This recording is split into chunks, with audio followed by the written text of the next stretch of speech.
අයබෝවන් සුබෝදෑසනක් මාධ්‍යවේදී මිතුරනු ඔබ හැමදෙනාටම අද අපි සුපුරුදු පරිදි ඔබට දැන්වූ ආකාරයට තවත් සුවිශේෂී විෂයක් පිළිබඳව අපිට විෂයපතයක් පිළිබඳව කතා කරන්න බලාපොරොත්තු වෙනවා. මෙය පහුගිය දවස්වල බොහෝ කාලයකට කලින් තිබිච්ච අර්බුද විතරක් වාර්තා කරන ක්ෂේත්‍රයක්. නමුත් දැන් අපි විශේෂයෙන්ම සංවර්ධනය පිළිබඳ යහ බලාපොරොත්තු තියා ගන්නා වූ එහෙම නැත්නම් සාධනීය ප්‍රවෘත්ති හොයන කෙනෙකුට අද දවසේ විශේෂ දවසක් බවට පත් වේවි. අද අපි ආරාධනා කරේ විශේෂයෙන්ම ඔබ දැක්කා පූර්ව මතක් කිරීමේදී අපි දක්වලා තිබුණා බෙහෙත් හදන ඩොලර්ගෙන රැකියාම වන ලෝටස් ෆාමා කියලා. බැලුමට පෞද්ගලික ආයතනයක නමක් වගේ දැනෙන්නේ. නමුත් ඒක රාජ්‍ය ව්‍යවසායකත්වය සම්බන්ධව කරන කටයුත්තක් නිසා අපි ජනාධිපති මාධ්‍ය කේන්ද්‍රය පෞද්ගලික සහ රාජ්‍ය මාධ්‍ය නියෝජිතයන් වන ඔබ හැමදෙනාටම ආරාධනා කරනවා අද දවසේ ඔවුන් කරන දේවල් පිළිබඳව සවිස්තරාත්මකව ලබා දෙන මේ වාර්තාවෙන් උපරිම ප්‍රයෝජන ගන්නට කියලා. අද කතා කරන විෂය ඖෂධ නිෂ්පාදනය සම්බන්ධවයි. විශේෂයෙන්ම අපි පහුගිය දිනවල රජයේ සංස්ථා දෙපාර්තමේන්තුවල විවිධාකාරයේ තොරතුරු වාර්තා කෙරුණා. නමුත් ඊට දුර්ලභ සිද්ධියක් බවට පත් වෙන මේ වගේ ආර්ථික වකවානුවකදී රජයට කෝටි 10ක මුදලක් ලබා දෙන්නට කටයුතු කළා මේ මැදිහත් කටයුතු මෙන්න මේ කණ්ඩායම. එතකොට මේ කණ්ඩායම නියෝජිතය අපි කියනවා රජයට මුදල් ලබා දෙන ලාභ උපයන ආයතනයක් බවට පත්වෙන මේ ආයතනය තමයි ඖෂධ නිෂ්පාදනය සම්බන්ධව කටයුතු කරන්නේ ශ්‍රී ලංකාවේ. ශ්‍රී ලංකාවේ ඖෂධ නිෂ්පාදන සැපයීම හා නියාමන රාජ්‍ය අමාත්‍යාංශයේ ලේකම්තුමාට වෛද්‍ය සමන් රත්නායක මහත්මයාට අපි ආරාධනා කරා අපේ සාකච්ඡාවට එකතු වෙන්න කියා. ඔබතුමා ඉතා ගෞරවයෙන් පිළිගන්නවා. ඒ වගේම රාජ්‍ය ඖෂධ නිෂ්පාදන සංස්ථාවේ සභාපති වෛද්‍ය උත්පල ඉන්ද්‍රවංශ මහතාට අපි ආරාධනා කරා අපේ සාකච්ඡාවට එකතු වෙන්න කියා. අපි ඔබතුමාවත් ඉතා ගෞරවයෙන් අපේ සාකච්ඡාවට පිළිගන්නවා. ආයුබෝවන්. අපි කෙලින්ම ඔබ අලුත් විෂයක් නම් මේ පිළිබඳව මේ රාජ්‍ය අමාත්‍යාංශයක් යටතට කොහොමද ගොනු වුනේ මේ විෂය මීට කලින් ලංකාවේ ඖෂධ නිෂ්පාදනය තිබුණු තත්ත්වය මොකක්ද කියලා අපි මුලින්ම ආරාධනා කරනවා අමාත්‍යාංශ ලේකම්තුමනි ඔබතුමාට ඔබතුමාගේ මේ අමාත්‍යාංශයේ විෂයන් ඒ වගේම මෙහි සීමාවන් මොනවද කියලා ලංකාවේ මාධ්‍යවේදීන්ට මේ වෙලාවේ පැහැදිලි කරලා දෙන්න කියලා. අත වශයෙන්ම මේ මීට පෙර මේ සෞඛ්‍ය විෂය ඇතුලේ තමයි මේ රාජ්‍ය අමාත්‍යාංශයේ විෂයවුන් ක්‍රියාත්මක වුණේ. අපි ඒ කාලේ මුලදී අපිත් කල්පනා කරා මේ කොහොමද දැන් මේ සෞඛ්‍ය විෂය යටතේ තියෙන ඖෂධ නිෂ්පාදනය, ඖෂධ නියාමනය කිරීම සහ ඖෂධ බෙදා හැරීම සම්පූර්ණයෙන්ම මේ අමාත්‍යාංශයක් විදියට මම හිතන්නේ අධිකරු ජනාධිපතිතුමා වින් කරාට පස්සේ අපි දැක්ක මේ තුළින් විශේෂ කණ්ඩායමක ඒ සඳහා හැකි වූ විශේෂ කණ්ඩායමක් මේ තුළ වැදගත් දෙයක් ගැන විශේෂයෙන්ම කළමනාකරණය කරන්න පුළුවන් වෙලා තියෙනවා. අපිට ඖෂධයක් ගෙන්වන්න පිටරටින් ගෙන්වන්න නැත්නම් ආනයනය කරන්න අපිට යම්කිසි කාල පරාසයක් යනවා. ඒ රාජයේ ටෙන්ඩර් පරිපාටිය අනුගමනය කරන්න සිද්ධ වෙනවා. එතකොට වෙන ලේකම්වරයා සෞඛ්‍ය අමාත්‍යාංශයේ ලේකම්තුමාට හෝ ඒ අධ්‍යක්ෂ ජනරාල්තුමාට තමන්ගේ වැඩ රාජකාරීත් එක්ක මේ කටයුතු වලට ප්‍රමුඛතාවය ලැබෙන්නේ නැහැ. ඒ නිසා දැන් මේක වෙන් වුණාට පස්සේ අපි දකිනවා කිසියම් විශාල ප්‍රගතියක් ඒ වගේම අලුත් නියාමනය කිරීමේ හැකියාවකුත් අපිට ලැබිලා තියෙනවා මේ විශේෂයෙන්ම ඖෂධ නිෂ්පාදනය, ඖෂධ ගෙන්වා ගැනීම සහ ඖෂධ නියාමනය සම්බන්ධයෙන් අපි විශේෂ වැඩපිළිවෙලක් අපි සකස් කරලා තියෙනවා. විශේෂයෙන්ම ඇගීමට ලක් කරලා අපේ ඉලක්ක සඳහා යොමු කරන්න. මේකට විශේෂ හේතුවක් වෙන්න ඇති අධිකරු ජනාධිපතිතුමාගේ සෞභාග්‍ය දැක්මය ප්‍රතිපත්තිය අනුව අපි මේ රටේ ඖෂධ නිෂ්පාදනය කරන 15% විතර නිෂ්පාදනය කරන්නේ. අපි ඒගොල්ලෝ මේ ප්‍රතිපත්තිය තුළ මේ අවුරුදු 4 අවසාන වෙනකොට අපිට 80%ක්වත් මේ රටේ නිෂ්පාදනය කරන්න පුළුවන් ඖෂධ නිෂ්පාදනය කර යුතු වෙනවා. ඒ සඳහා අවශ්‍ය ක්‍රියාමාර්ග අපිට ගන්න මේ වෙනකොට සකස් වෙමින් පවතිනවා. ඒ වගේම ඖෂධ ගන්න ඖෂධ සම්බන්ධයෙන් විශේෂයෙන්ම මේ ගුණාත්මකභාවයේ ජාත්‍යන්තර ප්‍රමිතියට ඖෂධ ගෙන්වා ගැනීම සඳහා අපි අලුතෙන් තිබුණු ලැබ් දෙකක් තිබුණා අපිට විශේෂයෙන්ම ඖෂධ SPC එකේත් ඒ වගේම NMR එකෙත් ලැබ් දෙකක් තිබුණා. ඒ දෙක දැන් අපි වැඩි දියුණු කරලා ටෙස්ට් චෙක් ගොඩාක් විශාල ප්‍රමාණයක් යනවා. ඒ නිසා අපිට දැන් ගොඩාක් ඖෂධ රිජෙක්ට් වෙන ප්‍රමාණය අඩු වෙලා තියෙනවා. ඉතින් අපි බලාපොරොත්තු වෙනවා මේ වෙනකොට WHO එකේ ස්ටෑන්ඩඩ් ලැබොරටරිස් දෙකක් විදිහට මේ දෙක සකස් වෙමින් පවතිනවා. අනාගතයේදී අපිට විශාල විදිහට මේවා චෙක් කරලා ක්වොලිටි චෙක් කරලා අපිට පුළුවන් ඊටාත්ම ඉහළ ගුණාත්මක භාවයෙන් ඖෂධ ලංකාවේ යට ලබා දෙන්න. එකපාරට මේක රිජෙක්ට් වුණාම ඖෂධ වල හිගියක් ඇති වෙනවා. මේක අපි මේ අත්දැක්ක පහුගිය කාලවලදී. ඉතින් අපි මේ ක්‍රම වැඩපිළිවෙල තුලින් අපි බලාපොරොත්තු වෙනවා ඖෂධ හිගෙන් තොරව මේ රටේ ජනතාවට අපේ රෝහල් හරහා ලබා දෙන්න. රාජ්‍ය ඖෂධ නිෂ්පාදන සංස්ථාවේ සභාපති වෛද්‍ය උත්පල ඉන්ද්‍රවංශ මහත්මයාට අපි ආරාධනා කරනවා කොහොමද රාජ්‍ය ඖෂධ නිෂ්පාදන සංස්ථාවේ ක්‍රියාකාරීත්වය තියෙන්නේ මෙතෙක් ක්‍රියාකාරීත්වය සහ ඔබ මේකේ පරිපාලනය භාර නිලධාරියා බවට පත් වුණාට පස්සේ මොනවද කරපු වෙනස්කම් කියලා පළවෙනි වටේදී පැහැදිලි කරන්න මාධ්‍යවේදීන්ට කියලා. රාජ්‍ය ඖෂධ නිෂ්පාදන සංස්ථාව 1987 වර්ෂයේදී ජපාන් රජෙන් ලද පරිත්‍යාගයක්. ඒ වෙනකොට මේ රාජ්‍ය නිෂ්පාදන සංස්ථාව ලබා දීලා තියෙන්නේ පෙති හා කරල් මිලියන 550ක ධාරිතාවකින් ඖෂධ නිෂ්පාදනය කරන්න. ටික කාලයක් ගියාට පස්සේ මේ උපරිම ධාරිතාවයට ළඟා වුණා වෙලා තියෙනවා. ඊට පස්සේ 2012 වර්ෂයේ වත්මන් අගමැති එවකට ජනාධිපති මුදල් නැමැතිතුමා ලෙස රුපියල් බිලියන 2.2ක් රාජ්‍ය ඖෂධ නිෂ්පාදන සංස්ථාවට ආයෝජනය කරලා නවීන තාක්ෂණය යන්ත්‍රෝපකරණ සිළු දේ නවීකරණයකට වාජනය කරලා පෙතිහා කරල් මිලියන 550ක ධාරිතාවයක තිබ්බ රාජ්‍ය ඖෂධ නිෂ්පාදන සංස්ථාව පෙතිහා කරල් මිලියන 3000ක නිෂ්පාදන ධාරිතාවයක් දක්වා වැඩි කිරීමේ ක්‍රියාවලිය ආරම්භ කරනවා. ඒ අනුව 2012 පටන් ගත්ත මේ ක්‍රියාවලිය 2018 වෙනකොට අවසන් වෙනවා. ඒ වගේම මේක ජයිකා දෙවන අදියර ලෙස තමයි මේ ප්‍රොජෙක්ට් එක සම්පූර්ණ ගිහිල්ලා තිබිලා තියෙන්නේ. එහිදී 2023 වර්ෂයේ තමයි අපි උපරිම ධාරිතාවය පෙතිහා කරල් මිලියන 3000ක ධාරිතාවයකට යන්න වෙලා තියලා සැලසුම් කරලා තිබිලා තියෙන්නේ. 2019 දෙසැම්බර් 23 තමයි මම රාජ්‍ය ඖෂධ නිෂ්පාදන සංස්ථාවේ සභාපති ලෙස වැඩබාර ගන්නේ. 2019 දෙසැම්බර් 31 වෙනකොට පෙතිහා කරල් මිලියන 2400ක ධාරිතාවයක නිෂ්පාදනයක් තිබ්බා. 2020 දෙසැම්බර් 31 වෙනකොට අපට පුළුවන් වුණා උපරිම ධාරිතාවයට ළඟා වෙන්න. ඒ කියන්නේ 2023 දී උපරිම ධාරිතාවයට තමයි යන්න තිබ්බේ. නමුත් අවුරුදු දෙකකට පෙර අපට පුළුවන් වුණා මේ උපරිම ධාරිතාවට යන්න. ඒ වගේම 2020 අපිට පුළුවන් වුණා පෙතිහා කරල් මිලියන 3015ක නිෂ්පාදනයක් කරන්න. ඒ වගේම 2021 දෙසැම්බර් 31 වෙනකොට අපිට පෙතිහා කරල් මිලියන 3040ක නිෂ්පාදනයක් කරන්න පුළුවන් වුණා. ඒ කියන්නේ කිංස්ලි අපි දැන් ඉන්නේ පෙතිහා කරල් නිෂ්පාදනය කරන උපරිම ධාරිතාවයක. ඒ වගේම පහුගිය වසර ඇතුළත අපිට පුළුවන් වුණා නවීන ඖෂධ අලුතෙන්ම ඖෂධ වර්ග 9ක් පමණ එලි දක්වන්න නිෂ්පාදනය කළා. ඖෂධයක් නිෂ්පාදනය කරනවා කියන්නේ ඊටාම සංකීර්ණ ක්‍රියාවලියක්. ඒක මම පංකිතන්නේ පසුවට කියන්නම්. මේ ඖෂධ 9ත් එක්ක මේ වන විට රාජ්‍ය ඖෂධ නිෂ්පාදන සංස්ථාවේ ප්‍රධාන ඖෂධ 90ක් පමණ නිෂ්පාදනය කරනවා ශ්‍රී ලාංකීය සම්පූර්ණ නිෂ්පාදනයක් වශයෙන්. ඒ වගේම මම දැන් පැවසුවා උපරිම ධාරිතාවයකට මේ කර්මාන්තශාලා පැමිණියට පස්සේ අපි මේ වන විට තවත් ඖෂධ වර්ග 30ක් මේ වෙනට ෆෝමියුලේට් කරගෙන යනවා. ඒ වගේම තවත් ඖෂධ වර්ග 55ක් අලුතෙන් ෆෝමියුලේට් කරන්න ප්‍රොජෙක්ට් එකක් අපි ආරම්භ කරලා තියෙනවා. කිංස්ලි අපට පුළුවන් ඖෂධයක් නිෂ්පාදනය කිරීම සඳහා ඒ ෆෝමියුලා එක වෙන රටකින් ගන්න. හැබැයි ඒක අනිවාර්යයෙන්ම ඩොලර් 50000කට එහා වෙනවා. සමහර විට ඩොලර් 80000ක් වගේ වෙනවා. ඉතින් අපේ ශ්‍රී ලංකාවේ බැචලර් ඔෆ් ෆාමසි B ෆාමා කියලා කියන අපි ග්‍රැජුවේට්ස් ඕන තරම් ඉන්නවා.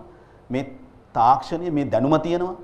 මේ විශේෂඥ දැනුමත් එක්ක අපි මේ ෆෝමියුලා එකෙන් මේ ඖෂධ අපි ෆෝමියුලේට් කරනවා. ෆෝමියුලේට් කරලා අපේ ක්වොලිටි කන්ට්‍රෝල් ඩිපාර්ට්මන්ට් එකේ ක්වොලිටි එක ඕකේ කරාට පස්සේ අපි යවනවා මේක ජාතික ඖෂධ නියාමන අධිකාරියට. එහෙනි එතනදිත් අපිට මේ අනුමැතිය ලැබුණාට පස්සේ තමයි අපිට මේ ඩ්‍රග් එක ෆෝමියුලේෂන් එක ඕක උනාට පස්සේ තමයි ෆිනිෂ් ප්‍රොඩක්ට් එක හදන්න පුළුවන්. ඉතින් වට දෙකකින් මේ ඖෂධයේ ප්‍රමිතිය තීරණය කරනවා අපේ රාජ්‍ය ඖෂධ නිෂ්පාදන සංස්ථාවේ තියෙන ඉතා ස්වාධීන දෙපාර්තමේන්තුවක් වන ක්වොලිටි කන්ට්‍රෝල් ඩිපාර්ට්මන්ට් එකනොත් ඒ වගේම ජාතික ඖෂධ නියාමන අධිකාරිය එහෙම නැත්නම් NMR එකෙන්. ඉතින් මේ ආකාරයට ඖෂධයක් වට දෙකකින් මෙහි ප්‍රමිතිය අපි උදාහරණයක් කිව්වොත් එimhe අපි හදන්නේ බ්‍රිටිෂ් ෆාමකෝපියා අනුව නම් ඒ ගයිඩ්ලයින්ස් අනුව මේක ඒ ප්‍රමිතියෙන් යුක්තද කියන එක තමයි චෙක් කරන්නේ. ඒ වගේම US ෆාමකෝපියා, ඉන්දියන් ෆාමකෝපියා ආදී වශයෙන් ඖෂධයක් ෆෝමුලා එක අපිට තීරණය කරගන්න පුළුවන්. ඒ ගුණාත්මක බවෙන් මේ ක්වොලිටි එකෙන් මේ ප්‍රමිතියෙන් මේ ඖෂධය තියෙනවද කියන එක තමයි අපේ වැදගත්ම දේ. ඉතින් ප්‍රමිතිය තමයි අපේ ප්‍රධානම දේ. ඒ අනුව අපි මෙසේ ඖෂධ නිෂ්පාදනය කිරීමේදී අපිට දැන් තීරුම් ගියා අපි අලුතෙන් දැන් කොච්චර ඖෂධ වර්ග නිෂ්පාදනය කරත් අපිට මේක ඉඩ කඩ නැහැ. මේ මොකද අපි උපරිම ධාරිතාවේ ඉන්නේ. ඒ නිසා අපි මේ 2020 මුල් භාගයේදී සෞඛ්‍ය අමාත්‍යාංශයේ එවකට හිටපු ලේකම්තුමියත් එක්ක සාකච්ඡා කරලා කමිටුවක් පත් කරලා ඒ කමිටුවෙන් තීරණය කරා ඔව් රාජ්‍ය ඖෂධ නිෂ්පාදන සංස්ථාව යන වේගය අනුව ඖෂධ නිෂ්පාදනය කොපමණ කරත් ඉදිරියේදී උපරිම ධාරිතාවයට ආවට පස්සේ තවත් නිෂ්පාදනය කිරීමේ ඉඩකඩ නැති බව. ඒ අනුව ඒ කමිටුවෙන් තීරණය කරා මොන වගේ ඖෂධද අපි ඉදිරියේදී හදන්න ඕනේ කියලා. ඒ අනුව අපි දැන් හදනවා වගේ පෙතිහා කරල් නිෂ්පාදනාගාරයක්. ඒ වගේම එතනදී තීන්දුව කරා ලංකාවේ දිනකට රිය අනතුරු විශාල වශයෙන් සිද්ධ වෙනවා. මම දන්න විදිහට 8ක් විතර ජීවිතක්ෂරත්පත් වෙනවා. ඉතින් අනතුරු වලින් ගොඩ දෙනෙක් රෝහල් ගත වෙනවා. ඒ සඳහා අවශ්‍යයි විකලාංග උපකරණ. ඒ නිසා තීරණය කරා විකලාංග උපකරණ නිෂ්පාදන ආයතනයක් අවශ්‍ය බව. ඒ වගේම ලංකාවේ විශාල වශයෙන්ම පිළිකා රෝග සඳහා අවශ්‍ය ඖෂධවල හිඟයන් අපි දකින්න පුවත්පත්වල නිසා මාධ්‍යවල නිතරම. ඒ නිසා තීරණය කරා පළමු පියවර වශයෙන් පෙතිහා කරල් සහ ඉන්ජෙක්ෂන් සාමාන්‍ය ඖෂධ වැඩියෙන් පාවිච්චි කරන ඖෂධ පිළිකා රෝග සඳහා ඒ යනාදී වශයෙන් ඖෂධ නිෂ්පාදනාගාර 3ක් සෑදීම සඳහා යෝජනාවලින් අනුමැතිය ලැබුණා. ඒ අනුව අපි පබ්ලික් එන්ටර්ප්‍රයිසස් එකට මේක යෝජනා යොමු කරලා අවසානයේදී අතිගරු ජනාධිපති ගෝඨාභය රාජපක්ෂ ජනාධිපතිතුමා වෙත අපි මේ යෝජනාවලිය ඉදිරිපත් කරා. එතුමා මේක සම්පූර්ණ පිළි අරගෙන එතුමා අපට හොරණ මිල්ලෑ ප්‍රදේශයෙන් අක්කර 65ක භූමි ප්‍රදේශයක් දීම සඳහා කටයුතු ආරම්භ කරා. ඒ අනුව 2020 ඔක්තෝබර් 29 දින අපි අවබෝධතා ගිවිසුමක් අත්සන් කරා නාගරික සංවර්ධන අධිකාරියත් සමග හොරණ මිල්ලෑ ප්‍රදේශයේ අක්කර 65ක භූමි ප්‍රදේශය SPMC එක ලබා ගැනීම සඳහා. කෙසේ හෝ ඒවා කිංස්ලි ලංකාවේ තියෙන නීති රීති වලට යටත්ව අපි මේ සියලු දේ කරන්න ඕනේ. මේ ඉඩ කොටස ලෑන්ඩ් මිනිස්ට්‍රි එකට ලබා ගන්න 44 බලපත්‍රය 61 බලපත්‍රය ඒවා ලබාගෙන පස්සේ කැබිනට් අප්‍රූවල් අරගෙන අවසානයේ මේ ෆැක්ටරිස් තුන සෑදීම සඳහා පරිසර අධිකාරිය අනුමැතිය ඒක ඉතාම අමාරු අනුමැතියක් ඒ සියලුම අනුමැතින් අරගෙන අපට පුළුවන් වුණා 2021 ජනවාරි 12 වෙනි දින 99 අවුරුදු බද්දකට රාජ්‍ය ඖෂධ නිෂ්පාදන සංස්ථාවට නාගරික සංවර්ධන අධිකාරියෙන් මේ අක්කර 65ක භූමි ප්‍රදේශය ලබා ගන්න. මිට සමාන්තරව අපි මේ ෆැක්ටරිස් තුන හැදීමේ ප්‍රසම්පාදන කටයුතු කරගෙන ගියා. යනු අතිගරු ජනාධිපතිතුමා කැබිනට් පත්‍රිකා 3ක් මේ සඳහා යොමු කරලා එතුමා ඒ සියලුම අනුමැති ලබා දීලා නීත්‍යානුකූලව මෙහි කටයුතු දැන් කරගෙන යනවා. ප්‍රසම්පාදන කටයුතු අවසන් අදිරියේ තියෙන්නේ. මාර්තු මාසයේ වෙනකොට අපට පුළුවන් වෙනවා ෆෙන්ස් එක සහ ප්‍රොජෙක්ට් ඔෆිස් ඒවා පටන් ගන්න. ජූනි මාසයේදී මේ ෆැක්ටරිස් තුනම එක දිගට පටන්ගෙන මේ අවුරුදු එකහමාරක් ඇතුළත විකලාංග උපකරණ නිෂ්පාදන කර්මාන්තශාලාව නිම කිරීමට බලාපොරොත්තු වෙනවා. ඒ වගේම අවුරුදු දෙකක් ඇතුළත පිළිකානාශක ඖෂධ කර්මාන්තශාලාව නිම කරන්න බලාපොරොත්තු වෙනවා. ඒ වගේම කිංස්ලි 2024 මැද භාගය වෙනකොට පෙතිහා කරල් මිලියන 3500ක ධාරිතාවයෙන් යුක්ත අපි දැන් සාධන කර්මාන්තශාලාව වගේ ඊට වඩා විශාල කර්මාන්තශාලාවක් පෙතිහා කරල් නිෂ්පාදන කර්මාන්තශාලාව අවසන් කරන්න සැලසුම් කරලා දෙනවා. මේ සඳහා බිලියන 10ක් පමණ ඇස්තමේන්තු කරලා තියෙනවා. අපි පහුගිය අවුරුදු දෙකේ ලැබපු ලාභයක් තියෙනවා. කිංස්ලි අපි 2021 වර්ෂයේදී රුපියල් බිලියන 1.1ක ශුද්ධ ලාභයක් ලැබුවා. 2021 දෙසැම්බර් 31 වෙනිකොට රුපියල් බිලියන 1.275ක ශුද්ධ ලාභයක් ලැබුවා. මේවත් එකතු කරලා අපි සොෆ්ට් ලෝන් එකකට ගිහිල්ලා සම්පූර්ණම රාජ්‍ය ඖෂධ නිෂ්පාදන සංස්ථාව කියන්නේ අපේ ආණ්ඩුවේ ආයතනයක් රජයේ සතුයි සම්පූර්ණ රජය විසින් වියදම දරලා රාජ්‍ය ඖෂධ නිෂ්පාදන සංස්ථාවටම අයිති ෆැක්ටරිස් තුනක් අපේ ගොඩනගලා ඒ අවසන් කිරීම තමයි අපේ සැලැස්ම වෙලා තියෙන්නේ. අපි ඒ සඳහා තමයි මේ වෙලාවේදී මේ සෙලුම් සැලසුම් කරන් යන්නේ. මේ වෙලාවේදී මතක් කරන්න ඕනේ මහාචාර්ය චන්න ජයසුමන් අපේ රාජ්‍ය ඇමැතිතුමා එතුමාගේ මූලිකත්වයෙන් මේ සිළු දේවල් වල සඳහා අවශ්‍ය මඟ පෙන්වීම, ඒ වගේම අපේ ලේකම්තුමා මෙතන ඉන්නවා. ලේකම්තුමාගේ මඟ පෙන්වීම. ඒ වගේම අලුතෙන් ආව කෙහෙලි රඹුක්වැල්ල ඇමතුමා. මොකද මේව මතක් කරන්නේ මේවා මේ සහයෝගය නැත්නම් කිංස් මේවා කරන්න බෑ. බලගතුම කැබිනට් අනුමැතිය ලබා දුන්නේ කෙහෙලි රඹුක්වැල්ල ඇමතුමා. යනාදී වශයෙන් ඒ අපි පෞද්ගලික අංශයත් සමග ඖෂධ නිෂ්පාදනය සඳහා එම ව්‍යාපෘතියට අමතරව තවත් අපි කාර්යයක් කරනවා. ඒ කියන්නේ public private partnership. මෙහිදී පෞද්ගලික අංශයත් සමග එකතු වෙලා රාජ්‍ය ඖෂධ නිෂ්පාදන සංස්ථාවේ ලෝගෝගේ යටතේ, ඒ කියන්නේ SPMC ලෝගෝගේ යටතේ සම්පූර්ණ රාජ්‍ය ඖෂධ නිෂ්පාදන සංස්ථාවේ quality control department එකේ සම්පූර්ණ අධීක්ෂණය යටතේ රාජ්‍ය ඖෂධ නිෂ්පාදන සංස්ථාවේ කොහොමද ඖෂධයක් නිෂ්පාදනය කරන්නේ ඒ ආකාරයටම පෞද්ගලික අංශයේ කර්මාන්තශාලාවල ඖෂධ නිෂ්පාදනය කරන ක්‍රමවේදයකුත් අපි තියෙනවා. අපි ඒක ඉදිරියට කතා කරමු කිංස්ලි. යන මේ ආකාරයට අපි 100%ක් රාජ්‍ය අංශෙනොත් පෞද්ගලික අංශයත් එකතු කරගෙන පෞද්ගලික අංශයත් එකතු කරගෙන රාජ්‍ය පෞද්ගලික public private partnership ක්‍රමයකොත් අපි මේ දවස්වල නිෂ්පාදන කටයුතු ක්‍රියාත්මක කරගෙන යනවා. අපි ලේකම්තුමනි වෛද්‍ය සමන් රත්නායක මහත්මයාගෙන් අහන්න කැමති මේ තරම් අධික ලාභයක් බෙහෙත් වලින් අධික ලාභයක් ලබනවා කියන්නේ ජනතාව නිරෝගීමත්ද කියන ප්‍රශ්නය පිළිබඳව එක පැත්තකින් කියනවා. ව්‍යාපාරික ව්‍යවසායික පැත්තෙන් අරන් බලුවොත් ඔව් ඒක ඉතා හොඳ කළමනාකරණයේ ප්‍රතිඵලයක්.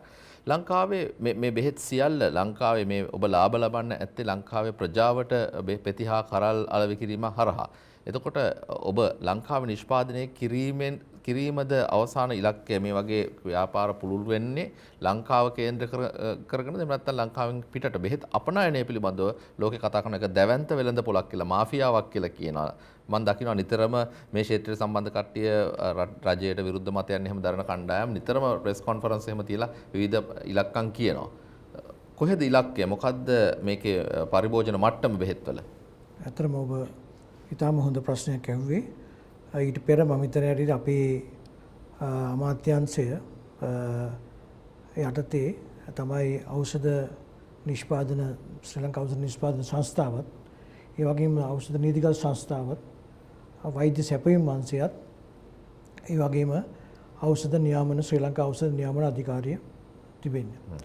එතකොට දැන් මේ විශේෂයෙන් දැන් ඖෂධ නිෂ්පාදන සංස්ථාව ඒ අයගේ ධාරිතාවය සැලසුම් සහගතව වැඩි කරන යනවා. දැන් මේ වෙනකොට ඒගොල්ලෝ නිෂ්පාදනය කරනවා 90ක් විතර බෙහෙත්. තව අලුත් ෆැක්ටරි එකකින් ඊටත් වැඩි ප්‍රමාණයක් නිෂ්පාදනය කරන්න පුළුවන්. ඊට සමගාමීව අමාත්‍යාංශයේ මැදහත් වීම මත දේශීය කර්මාන්තකරුවන්ගෙන් අපි මේ වෙනකොට ඔයාමඩුව සෝන් එක අනුරාධපුරයේ ඔයාමඩුව සෝන් එකේ ඖෂධ වර්ග 200ක් නිෂ්පාදනය කරන්නත් ඒ වගේම සෛලෝපකරණ 44ක් නිෂ්පාදනය කරන්න අවශ්‍ය කටයුතු දැන් මේ වෙනකොට සකස් වෙලා තියෙන්නේ. අපි බලාපොරොත්තු වෙන අවුරුදු 2කින් විතර දැන් මේ වෙනකොට ඉදිකිරීම පටන් ගන්න තියෙනවා. ගිවිසුම අත්සන් කරලා තියෙනවා. අපි බලාපොරොත්තු වෙනවා මේ නිෂ්පාදනයත් තව අවුරුදු 2කින් විතර අපේ ශ්‍රී ලංකාවට ලැබෙයි කියන එක. අපි මේ වෙනකොට රජය විසින් ඖෂධ ගෙන්වා ගැනීම සඳහා ඇමරිකානු ඩොලර් මිලියන 650ක් විතර 2019 අපි වියදම් කරලා තියෙනවා.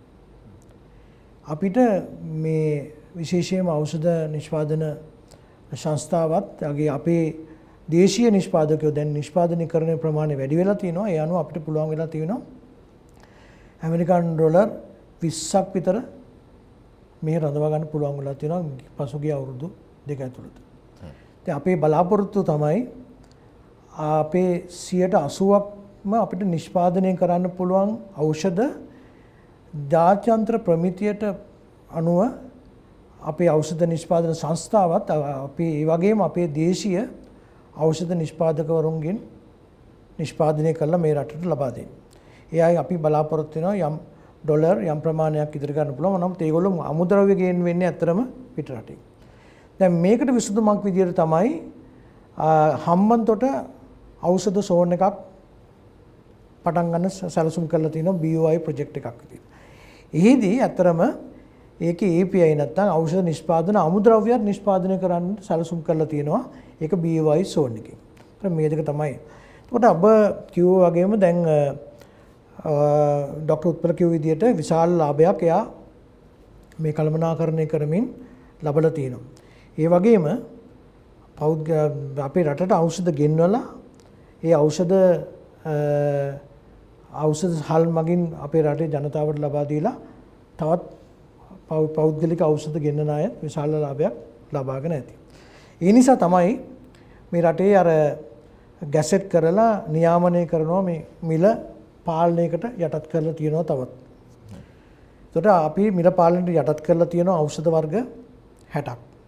අපේ ඒ වගේම ඒ තමයි විශේෂයෙන්ම අපි කියනවා ඒවට essential drugs කියලා. එතකොට ඒ වගේම non essential.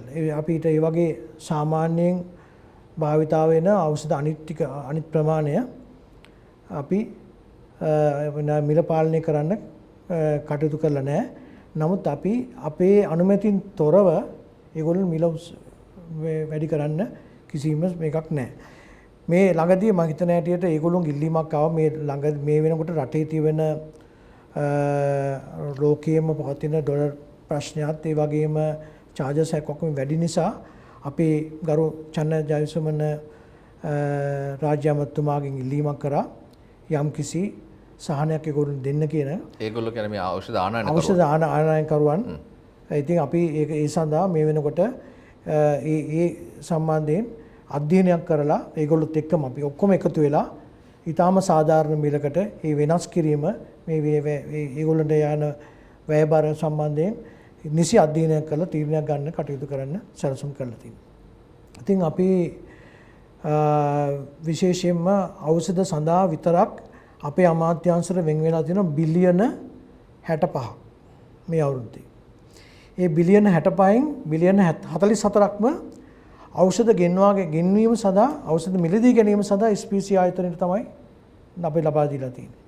එයින් බිලියන 14ක් අපි ලබා දීලා තියෙනවා MSD එකට. නැත්නම් අපි ඖෂධ සැපයීම අංශයේ රෝහල් වල ඔක්සිජන් ඒ වගේම රියේජන්ට්ස් ගන්න. ඊට අමතරව මේ අපේ ඖෂධ නිෂ්පාදන සංස්ථාවට දීලා තියෙන බිලියන 7යි. ඒ වගේ විශාල බිලියන ප්‍රමාණයක් මේ අමාත්‍යාංශය මගින් මේ රටේට හොඳ ඉහළ විදිහට කළමනාකරණය කරන්න සිදු වෙනවා. ඒක නිසා තමයි අපි අපේ රෝග නිවාරණ වැඩපිළිවෙලත් මේට සමගාමීව යන්න ඕන. මොකද විශාල විදිහට යන්නේ අපිට බෝ නොවන රෝග සඳහා තමයි වැඩි ඉල්ලුමක් මේ වැඩි ඖෂධ ප්‍රමාණයක් යන්නේ. ඒ වගේම ඇක්සිඩන්ට් ICU වල අධිසත්කාර ඒකකවල ඒ වගේම අපි ලංකාවේ විශේෂයෙන්ම ඕනම හાર્ට් ට්‍රාන්ස්ප්ලාන්ට් එකේ ඉඳලා ස්ටෙන්ටිං හાર્ට් මේ බයිපාස් ඔපරේෂන් මේ හැම දෙයක්ම ලංකාවේ සිද්ධ වෙනවා. ඉතින් හැම එකකටම ඖෂධ අවශ්‍යයි. ඒවට අවශ්‍ය සර්ජිකල් උපකරණ අවශ්‍යයි. ඒවා හැම එකක්ම මිලයි. ඒ නිසා තමයි අපිට මිලක් යවෙන්නේ. ඉතින් අපි හිතනවා මේ අපේ රටේ ජනතාවගේ ජීවන තත්ත්වය උසස් කරන්නට මේ වියදම් කිරීම අපිට කරන්න වෙනවා. ඒ වගේම මේ බෝ නොවන රෝගීන් විශාල ප්‍රමාණයක් ඉන්නවා වේටින් ලිස්ට් එකේ. මොකද අපේ තියෙන පහසුකම් ඒ රෝහල් වල තියෙන පහසුකම් මේ ඉන්න ප්‍රමාණයට බඳි නිසා ඒකත් දැන් ක්‍රමක්‍රමයෙන් ව්‍යාප්ත කරගෙන යනවා. ඒ පහසුව ලබා දෙන්න. අපි රාජ්‍ය ඖෂධ නිෂ්පාදන සංස්ථාව අධික ලාභයක් ලබලා තියෙනවා. නමුත් පෞද්ගලිකව ආයතනවල කළමනාකරුවන් නිතරම නවකට මැසිලා තමයි අපේ පිරිස් බලය වැඩි කරන්න අපිට අවසර නැහැ මේ ආර්ථික තත්ත්වයන් එක්ක. ඉහළ කළමනාකාරීත්වය අලුතෙන් සෙනඟ බඳවා ගන්න දෙන්නේ නැහැ. ඒක රාජ්‍ය ප්‍රතිපත්ති වලටත් එකතු වෙමින් පවතිනවා.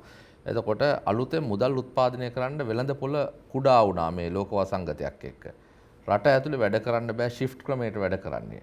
බස් වල යන්න එන්න බෑ, පහුගිය කාලේ බස් තිබුණේ නැහැ. මේ සියල්ල කරලා තියෙන්නේ කොවිඩ් වසංගතයත් එක්ක. රටේ ඉස්පිරිතාල වලට බෙහෙත් හිඟ වුණේ නැහැ. අපි දැක්කා එක් අවස්ථාවකදී වැඩිහිටි ජනතාවට තමන්ගේ බෙහෙත් ටික එන්නේ නැතුව ගෙදරටම ලබා දෙන ක්‍රමවේදයක් පිළිබඳව ප්‍රවෘත්තිවල වාර්තා කළා. මේවා ඉතා අඩුවෙන් මාධ්‍යවල අවධානය යොමු වුණේ. කොහොමද වසංගත කාලයේදී ලාභ ලබන ආයතනයක් බවට රාජ්‍ය ඖෂධ නිෂ්පාදනය ඇති කළේ? මොකක්ද ඒකේ තියෙන රහස? යන්ත්‍ර සූත්‍ර වලින්ද වැඩ කරේ? මිනිසුන් නෙවෙයිද වැඩ කළේ? මොකක්ද මෙතන තියෙන මැජික් එක? ඇත්තටම කිංස්ලි කොවිඩ් වසංගත තත්ත්වය යටතේ අපි එක දවසක්වත් මේ ඖෂධ සංස්ථාව වැහුවේ නැහැ.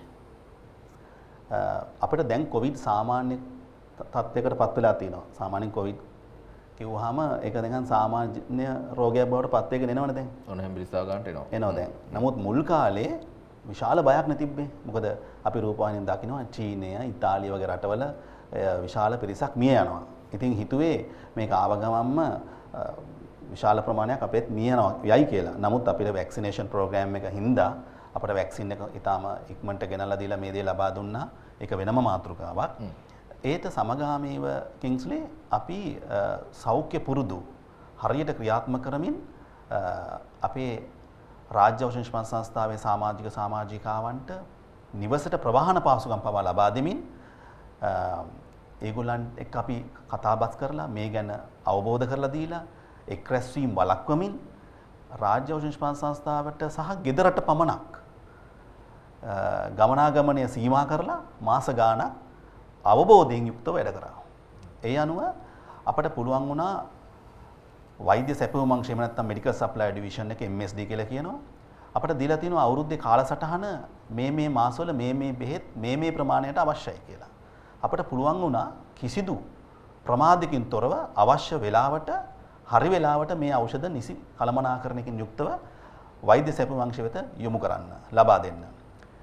එහිදී කිංස්ලි පැවසු ආකාරයට සාමාන්‍යයෙන් රජයේ රෝහලකට ගියොත් එහෙම OPD කියලා. එහෙම නැත්නම් වෛද්‍ය සහායනකට ගියොත් ඒ පාවිච්චි කරන බෙහෙත් විශාල ප්‍රමාණයක් රාජ්‍ය ඖෂධ නිෂ්පාදන සංස්ථාවේ නිෂ්පාදනය කරන ඖෂධ. මම උදාහරණයක් කිව්වොත් එහෙම අපි සාමාන්‍ය උණකට ගියොත් පැරසිටමෝල්, ඇඟපත වේදනාවකට ගියොත් ඩයික්ලෝමින් සෝඩියම් වගේ දේවල්.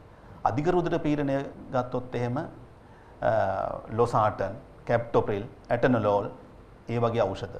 දියවැඩියාව ගත්තොත් මෙට්ෆෝමින්, ග්ලික්ලොසයිඩ් වගේ ඖෂධ. වලිප්පුව සඳහා කාබන්පෙසපින්. ඒ වගේ ඔමිප්‍රොසෝල් වගේ ඖෂධ නිතර දෙවෙලේ පාවිච්චි කරන සියලුම ඖෂධ රාජ්‍ය ඖෂධ නිෂ්පාදන සංස්ථාවෙන් තමයි නිෂ්පාදනය වෙන්නේ. ඉතින් ඒ දවස්වල කිංස්ට මතක ඇති චීනය, ඉන්දියාව වගේ රටවල වරායන් පවාසල වහලා තිබ්බා. අපි ඔවුන් මතම හිටියා නම් ඖෂධ ආනයනය මතම 100%ක් හිටියා නම් අනිවාර්යෙන් ලංකාවේ අත්‍යවශ්‍ය ඖෂධ හිඟයක් එනවාමයි. නමුත් අපට ඒ දේ කරගන්න පුළුවන් වුණේ අපි වේලාසනින් ඉක්මනටම අර චීන ජාතික කාන්තාවක් කොරෝනා පොසිටිව් වෙච්ච ගමන් අපේ අධ්‍යක්ෂ මණ්ඩලය සහ අපේ නිලධාරී මණ්ඩල අපි ඒකමතිකව තීරණයක් කරගත්තා. අපි රිස්ක් එකක් අරගෙන මේ රෝ මැටීරියල් ඉක්මනටම ලංකාවට ගේනවා කියලා. ඒ අනුව විශාල මුදලකට අපි වෙයාහවුසස් එළියෙන් ගත්ත සල්ලි වලට. අපේ එතන වෙයාහවුසස් මදි. ඒ අනුව වෙයාහවුසස් වලට අපි සල්ලි ගෙවලා පෞද්ගලික වෙයාහවුසස් ඒවා ඒවට ගෙනල් රෝ මැටීරියල් තියාගෙන අපි හරිය නිසි ආකාරවට ඖෂධ නිෂ්පාදනය කරා එක දවසක්වත් කර්මාන්තශාලා වසන්නේ නැතුව. පොඩ්ඩක් ඉන්න. අපි එකින් එක යමු. ලංකාවේ තියෙන මුදල් රෙගුලාසි අනපනත් චක්‍රලේඛ නිලධාරීන් මැසිවිලි නගනවා මේ තියෙන ඒවත් එක්ක ඕවා කරන්න බෑ කියලා. ඔබට විතරක් විශේෂ අවසරයක් හම්බුනේ කොහොමද? නෑ අපි කෝපරේෂන් එකක් අපි රාජ්‍ය ඖෂධ නිෂ්පාදන සංස්ථාව රජය සතුයි. නමුත් අපිට පුළුවන් බෝඩ් එකෙන් ඩිසිෂන් එකක් ගන්න අපිට දැනුත් අපි වෙයාහවුස් එකක් එළියෙන් අරන් තියෙනවා. මොකද හේතුව අපි දැනුත් ඖෂධ නිෂ්පාදනය කරලා තියෙනවා මාසයකට ඉස්සරහට හරියන්න. ලංකාවට. ඒ කියන්නේ අපි හදන ඖෂධ. ආනයනික ඖෂධ ගැන නෙවෙයි කිංසි මම කතා කරන්නේ අපි හදන දැන් ලංකාවේ පැරසිටමෝල් හිඟයක් ආවේ නැහැ නේද? නමුත් ඉන්දියාවෙ හැම ගත්තොත් එම ලොකු විශාල ඖෂධ හිඟ තියෙනවා. අධික රුධිර පීඩනය දියවැඩියාව ඒ සාමාන්‍ය ඖෂධ හිඟයක් ආවේ නැහැ නේ කිංස්ලි. ඒ ආකාරයට අපි එහෙම කරා. ඒතකොට අර විශාල ලාභයක් ලැබුවා කියලා කතා කරානේ. ඒ ලාභය ලැබුවේ අපි මිලියන 3000ක් කියන්නේ විශාල ප්‍රමාණයක් වොලියුම් එකෙන් ගත්තොත්. දැන් ලේකම්තුමා කිව්වා අපට පෙන් කරන්නේ බිලියන 7යි. හැබැයි බිලියන 7 වොලියුම් එක වැඩි කිංස්ලි. විශාල ඖෂධ ප්‍රමාණයක්. මොකද හේතුව දැන් අපි තුමු විකලාංග උපකරණයක් වශයෙන් නී ජොයින්ට් රිප්ලේස්මන්ට් එකක් එහෙම නැත්නම් හිප් ජොයින්ට් රිප්ලේස්මන්ට් එකක් ගේන්න ලක්ෂ ගාණක් යනවා. හැබැයි ඒක කුඩා එක කැලලක්. එතකොට නමුත් ඖෂධ ගත්තොත් එහෙම බිලියන 7ක සාමාන්‍ය රෝගය සඳහා අවශ්‍ය ලොකු වොලියුම් එකක් නේ මිලියන 3000ක් කියන්නේ. මේ මිලියන 3000න් අපි ප්‍රධාන වශයෙන්ම දෙන්නේ වෛද්‍ය සැපයුම් අංශයට. ඊට පස්සේ අපි දෙනවා ඔසුසල් වලට. අපිට ඉතුරුනොත් පමණයි අපිට පෞද්ගලික අංශයට දෙන්න පුළුවන් කිංස්ලි. අපි පෞද්ගලික අංශයට 2021 වර්ෂයේ ඖෂධ සපයලා ඒ කියන්නේ මම කියන්නේ ෆාමසිස් වලට රුපියල් බිලියන 1.1ක සේල්ස් කළා තියෙනවා. ඒ අපි මේ 2021 වර්ෂයේ දෙසැම්බර් 31 වෙනිකොට අපි පෞද්ගලික අංශයට ෆාමසිස් වලට ඖෂධ සපයලා රුපියල් බිලියන 1.48ක ආදායමක් ලබලා තියෙනවා. දැන් වෙලා තියෙන්නේ කිංස්ලි මේකයි කරන්න ඕනේ. මොකද සම්පූර්ණ රජයට ආනයනය කරන ඖෂධ සමස්ත ප්‍රමාණයෙන් 50%යි. ඉතිරි 50% තියෙන පෞද්ගලික අංශේ. අපි හිතමු දැන් කොච්චර වෙළඳ නාම වලින් ඖෂධ තියෙනවද පෞද්ගලික අංශේ. හැබැයි අපිට තියෙනවා ඩිමාන්ඩ් එකක් පෞද්ගලික අංශේ. මොනවද? අපිට තියෙනවා අපි හදන ලොසාටන් අපිට පුදුම ඩිමාන්ඩ් එකක් තියෙනවා. අපි හදන ග්ලික්ලොසයිඩ් වල ඩිමාන්ඩ් එක තියෙනවා. අපි හදන පැරසිටමෝල් එක පැසිඩෝල් කියන එකට ඩිමාන්ඩ් එක තියෙනවා. අපිට ඩිමාන්ඩ් එකට මේක සප්ලයි කරගන්න බැරුව ඉන්නේ. ඇයි අපි මහාචාර්ය සේනක බිබිලේ මැතිතුමාගේ ප්‍රතිපත්තිය තමයි ප්‍රමිතියෙන් යුක් උසස් ඖෂධ සාමාන්‍ය ජනතාවට ලබා දීම. ඒතර අපි ඉස්සෙල්ලාම දෙන්නේ රජයේ රෝහල් වලට වෛද්‍ය සැපයුම් අංශය හරහා. ඊට පස්සේ ඉතුරු තමයි අර ටික දෙන්න පුළුවන්. දැන් ග්ලික්ලොසයිඩ් කියලා දියවැඩිය සඳහා ගන්න ඖෂධය කිංස්ලි අවුරුද්ද පුරාම නිෂ්පාදනය කරත් පෞද්ගලික අංශයට දෙන්න පුළුවන්. අටෝස්ටටින් කොලෙස්ටරෝල් ගන්න එකත් පුළුවන් දෙන්න. මොකද අපේ ඉතාම උසස් ප්‍රමිතියෙන් උදාහරණයක් ගත්තොත් එහෙම රජයේ රෝහල් වල සේවය කරන ගොඩාක් වෛද්‍යවරු සවස් 4න් පස්සේ පෞද්ගලික සේවය දෙනවානේ. මේ පෞද්ගලික සේවය යෙදෙන වෛද්‍යවරු බොහෝමයක් පාවිච්චි කරන්නේ රාජ්‍ය ඖෂධ නිෂ්පාදන සංස්ථාවේ ඖෂධ. ඒකට ප්‍රධාන හේතුව තමයි එකක් ක්වොලිටි එක. ප්‍රමිතිය. අපි ගිය අවුරුද්දෙත් ඊට අවුරුද්දෙත් එකම ඖෂධයක්වත් ක්වොලිටි ෆේලිය වෙලා නැහැ. ඒ වගේම මේ ඖෂධ ඊටාම මිල සාධාරණයි. ඒ කියන්නේ අපි ඖෂධ ආනයනය කරන ඖෂධ වලට වඩා බැලුවාම ගොඩක් ගණන් අඩුයි. ඉතින් කිංස්ලි ලාභය ලබන්නේ කොහොමද? අපි ලාභය ලබන්නේ වොලියුම් එක වැඩි. හැබැයි ලාභය අඩුයි. අපේ ලේකම්තුමා පැවසු ආකාරයට අපි වෛද්‍ය සේවා වංශයට ඖෂධ ලබා දෙනකොට මේ මිල තීරණය කරන්න 2008 වර්ෂයේ කැබිනට් එකෙන් පත් කරන ලද මිල කමිටුවක් තියෙනවා. මිල කමිටුවේ සභාපති තමයි අපේ ලේකම්තුමා. ඒ වගේම මේකට පැමිණෙනවා ට්‍රෙෂරි එකෙන් ඩිරෙක්ටර් කෙනෙක්. ඒ වගේම අපේ චීෆ් ඇකවුන්ටන්ට් එනවා. SPMC, SPC, NMRA ඒ ඔක්කොම නිලධාරීන් එතනට එනවා. ඒගොල්ලෝ බලනවා මේ කොස්ටිං එක. මේ ඖෂධයක් හදන්න යන කොස්ට් එක එතනට ලබා දෙනවා අපි. ලබා දීලා එතනදී තීරණය කරන යම්කිසි සුළු ලාභයක් තමයි දෙන්නේ. මොකද මේ කර්මාන්තය දිගටම ගෙනියන්න. ඒතකොට අපි වොලියුම් එක වැඩි වෙනකොට සුළු ලාභයක් තිබ්බත් ලබන ලාභය වැඩි වෙනවා. එතකොට මේ මිල කමිටුවෙන් තීරණය කරන මිලට වඩා අපිට කිසිම සතයක්වත් අපට ඕන විදිහට මේ වැඩි කරන්න බෑ. ඉතින් අපත් හැමතිස්සෙම ට්‍රෙෂර් එකෙන් එන ඩිරෙක්ටර් බලන්නේ පුළුවන් තරම් අඩු කරන්න. ඒක තමයි ඇත්ත කතාව. සමහර ලාවට දැන් අපි මේ දවස්වල පැරසිටමෝල් දෙනවා නිෂ්පාදනය කරන්නේ කිංස්ලි කිසිදු ලාභයක් නැතුව. සම්පූර්ණ රෝහල් වලට අපි මිලියන 350ක් විතර පැරසිටමෝල් හදනවා. ඉතින් මෙට්ෆෝමින් හදනවා මිලියන 450ක්. කිංස්ලි මිලියනක් කියන්නේ ලක්ෂ 10ක්. ඒතර කොපමණ ප්‍රමාණයකින් හිතා ගන්න පුළුවන්. අපි දිනකට රාජ්‍ය ඖෂධ නිෂ්පාදන සංස්ථාවේ නිෂ්පාදනය කරනවා පෙතිහා කරල් මිලියන 1.2ක්. ඉතින් අපි හිතනවා අපේ පෞද්ගලික අංශයට අපි ඖෂධ සපයන්න පුළුවන් වෙනවා අපේ හොරණ මිල්ලෑවේ ඊළඟ කර්මාන්තශාලාව හදනකොට අපි සැලසුම් කරලා තියෙන්නේ අපිට නිතර දෙවේලේ අපි පාවිච්චි කරන ඖෂධ විශාල වශයෙන් නිෂ්පාදනය කරලා පෞද්ගලික අංශ වෙත යොමු කරන්න. ඒ වගේම මේ සියලුම ඖෂධ නිෂ්පාදන කර්මාන්තශාලා අලුතින් හදන්නෙත් අපේ SPMC එක දැන් අපි යන්නෙත් EU GMP ස්ටෑන්ඩඩ් එකට. ඒ කියන්නේ යුරෝපියානු ප්‍රමිතිකරණයට.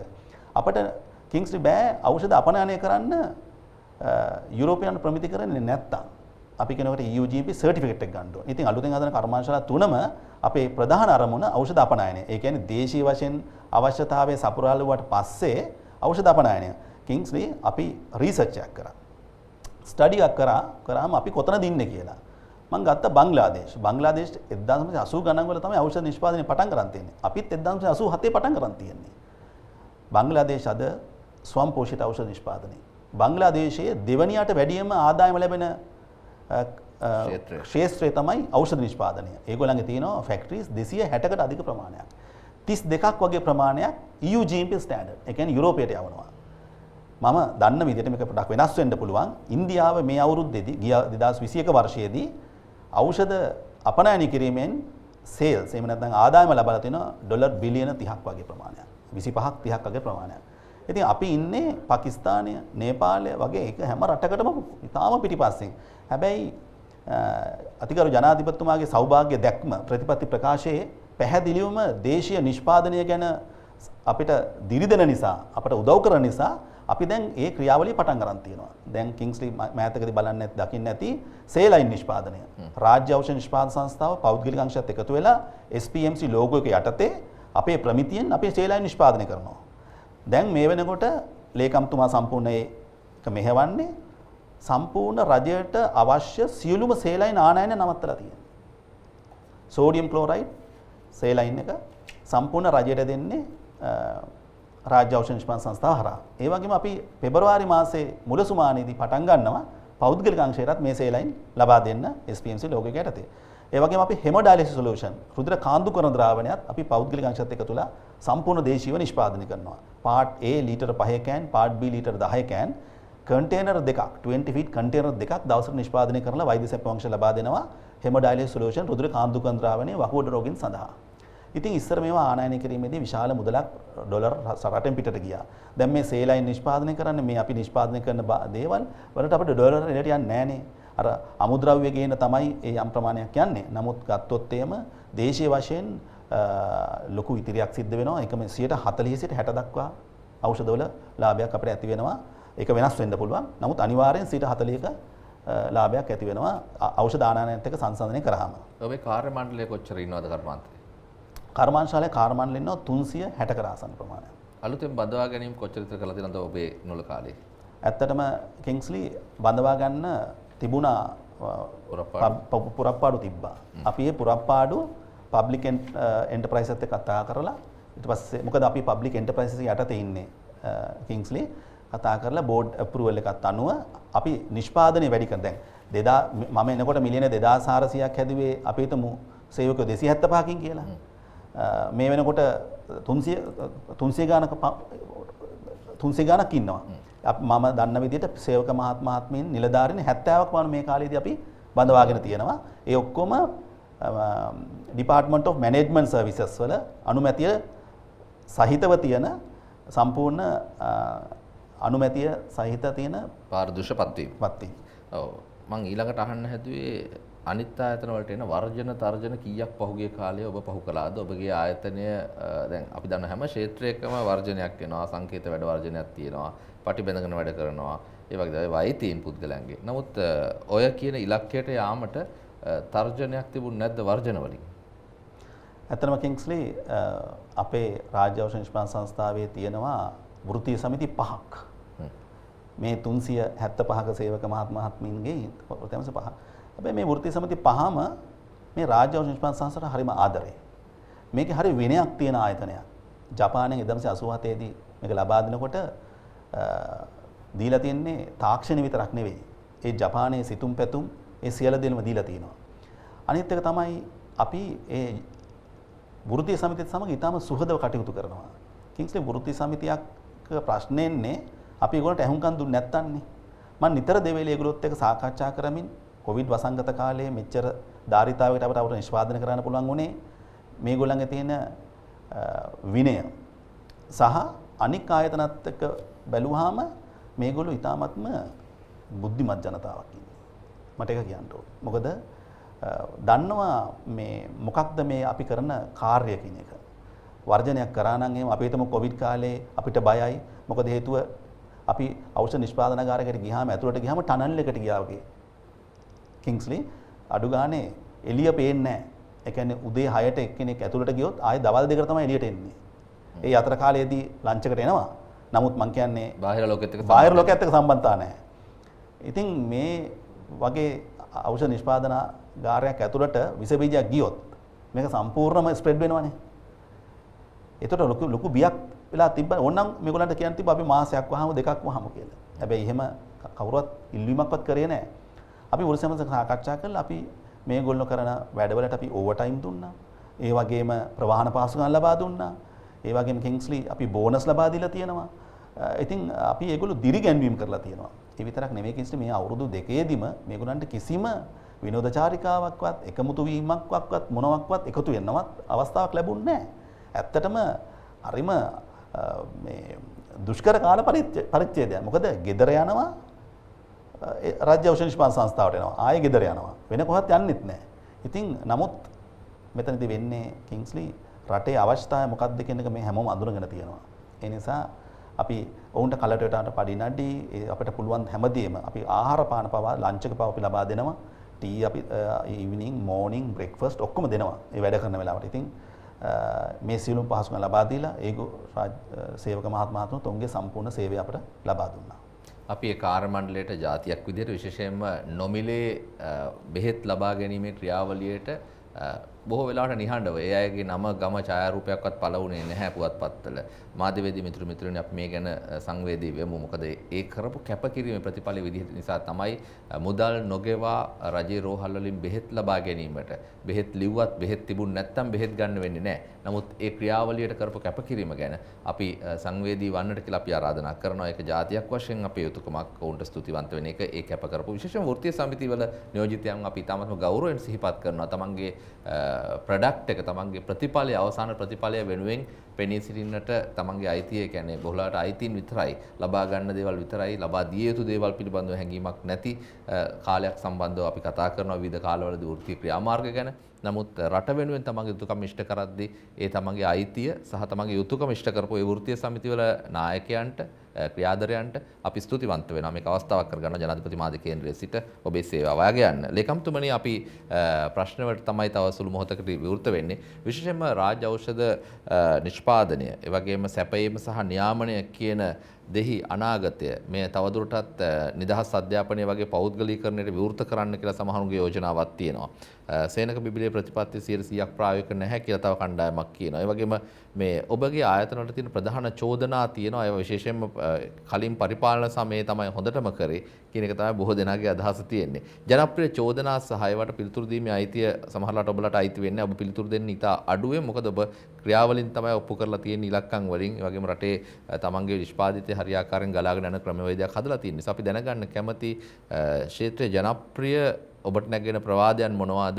ඒවට උත්තර දෙන්න මේක අවස්ථාවක් බවට පත් කරනවා මම. ඇත්තටම කිසිම මට අවස්ථාවක් දෙන්න අපේ උත්පල කිව්වා වගේ අපේ අමාත්‍යාංශය අනුබද්ධ ආයතන හැම එකක්ම මේ කොවිඩ් කාලය තුලදී කිසි කෙනෙක් නිවාඩු ගත්තේ නැහැ. නිවාඩු දුන්නේ අනිත් අය වරප්‍රසාද බුද්ධින්දට අපි ඒක ඇත්තටම සියලුම දෙනාටම ස්තුතිවන්ත වෙනවා. ඒ වගේම මේ අපි ඔක්කොම එකතු වෙලා හැම මාසෙකම සැලසුම් කරා. ඒ නිසා අපි මේ බෙහෙත් මොනවද ඉස්සරහ නැති වෙන්නේ, ඔක්සිජන් ඉදිරියෙන් නැති වෙයිද කියන එක අපි මාස 3කට ඉස්සෙල්ලා දැක්කා. ඒ සැලසුම් එකේ ප්‍රතිඵලයක් නිසා තමයි අපි ඔක්සිජන් නිසා වින්දියා වගේ මේ ආණ්ඩු දුන්නේ නැත්තේ. අන්තිමට මට අපිට සිද්ධ වුණා අතිගරු ජනාධිපතිතුමාත් මැදහත් කරගන්න ඔක්සිජන් හැමදේම කරලා අපිට ප්‍රේට් මේ විසල් එකක් ගන්න බැරි වුණා ගෙන්න ගන්න. ඒතර අතිගරු ජනාධිපතිතුමා මැදහත් වෙලා තමයි ඒ විසල් එක ගෙන්න ගත්තේ. ඒතර අපි ඒ සැලසුම අපේ ඇත්තටම අපි සන්තෝෂ වෙනවා. අපි වගේ තරුණ අමාත්‍යවරයෙක් ඉන්නේ ගැන හැම මාසෙකම අපි ඔක්කොම එකතු වෙලා සැලසුම් කරනවා. දැන් මේ වෙනකොටත් අපි සැලසුම් කරනවා ඩොලර් අර්බුදය වෙනුවෙන් කොහොමද අපි ඖෂධ හිගය වළක්වා ගන්න කියන එක. ඉතින් ඒ වගේ කටයුත්තක් මේ නිසා තමයි අපිට මේක ඊටාම ගැටලුවක් නැති විදියට යන්න පුළුවන්. ඔබතුමා අහපු ප්‍රශ්නය එළියේ තියෙන ජනප්‍රිය චෝදනා ටිකක් තියෙනවා විශේෂයෙන්. ඇත්තටම දැන් අපි මේ චෝදනා තියෙනවා අපේ ප්‍රමාදයේ තියෙනවා. දැන් අමාත්‍යාංශයේ මට්ටමේ නම් කිසිම ප්‍රමාදයක් නැහැ. උදේ ආවනම් මොනවාරි ඉල්ලීමක් හවස වෙනකොට අනිවාර්යයෙන්ම ගෙදර යන්නේ ඒ ෆයිල් ටික ඔක්කොම අස්සක් කරලා. දැන් ඒක හිමීට හැමතැනටම කාන්දු වෙන්න කටයුතු කරන්න මම අධීක්ෂණය කරමින් ඉන්නවා. මේ වෙනකොට අපි NMR එක තමයි චෝදනාවට ලක් වෙලා තියෙන්නේ. ගොඩාක් ඒකට හේතුවක් පැහැදිලිවම තියෙනවා. NMR එකට සාමාන්‍ය 120කට අවශ්‍ය සේවක සංඛ්‍යාවක් අවශ්‍ය වෙනකොට ඉන්නේ 40ක් විතර. ඒ 40 ඕවර්බර්ඩ්.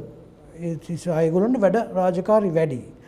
එතකොට ඒ තුල කිසියම් ඒතර ඒගොල්ලන්ට වෙනවා මේ සිලෙක්ට් කරලා ෆයිල් දෙන්න. කවුරු හරි බලපෑම මත ෆයිල් දෙන තත්ත්වයට ගිහිල්ලා තිබුණා. ඒ නිසා තමයි අපි ඖෂධ නියාමන අධිකාරියට ඉන්ටර්වයුව අපි ආවා 100 දෙනෙක් අපිට ඇප්ලිකේෂන් දැම්ම අලුතින් බදව ගන්න. හැබැයි අපි 70ක් තෝරගත්තා. නමුත් ඒකට ආවේ 30 දෙනයි. ඒකට මොකද විශේෂයෙන් ෆාමසි ක්වොලිෆයිඩ් අය 30 දෙනයි ආවේ. තවත් මදි. ඒතර අපි මේ කාඩ් එක අපි අනුමත කාඩ් එක සම්පූර්ණ කරන්න අත්‍යවශ්‍යයි.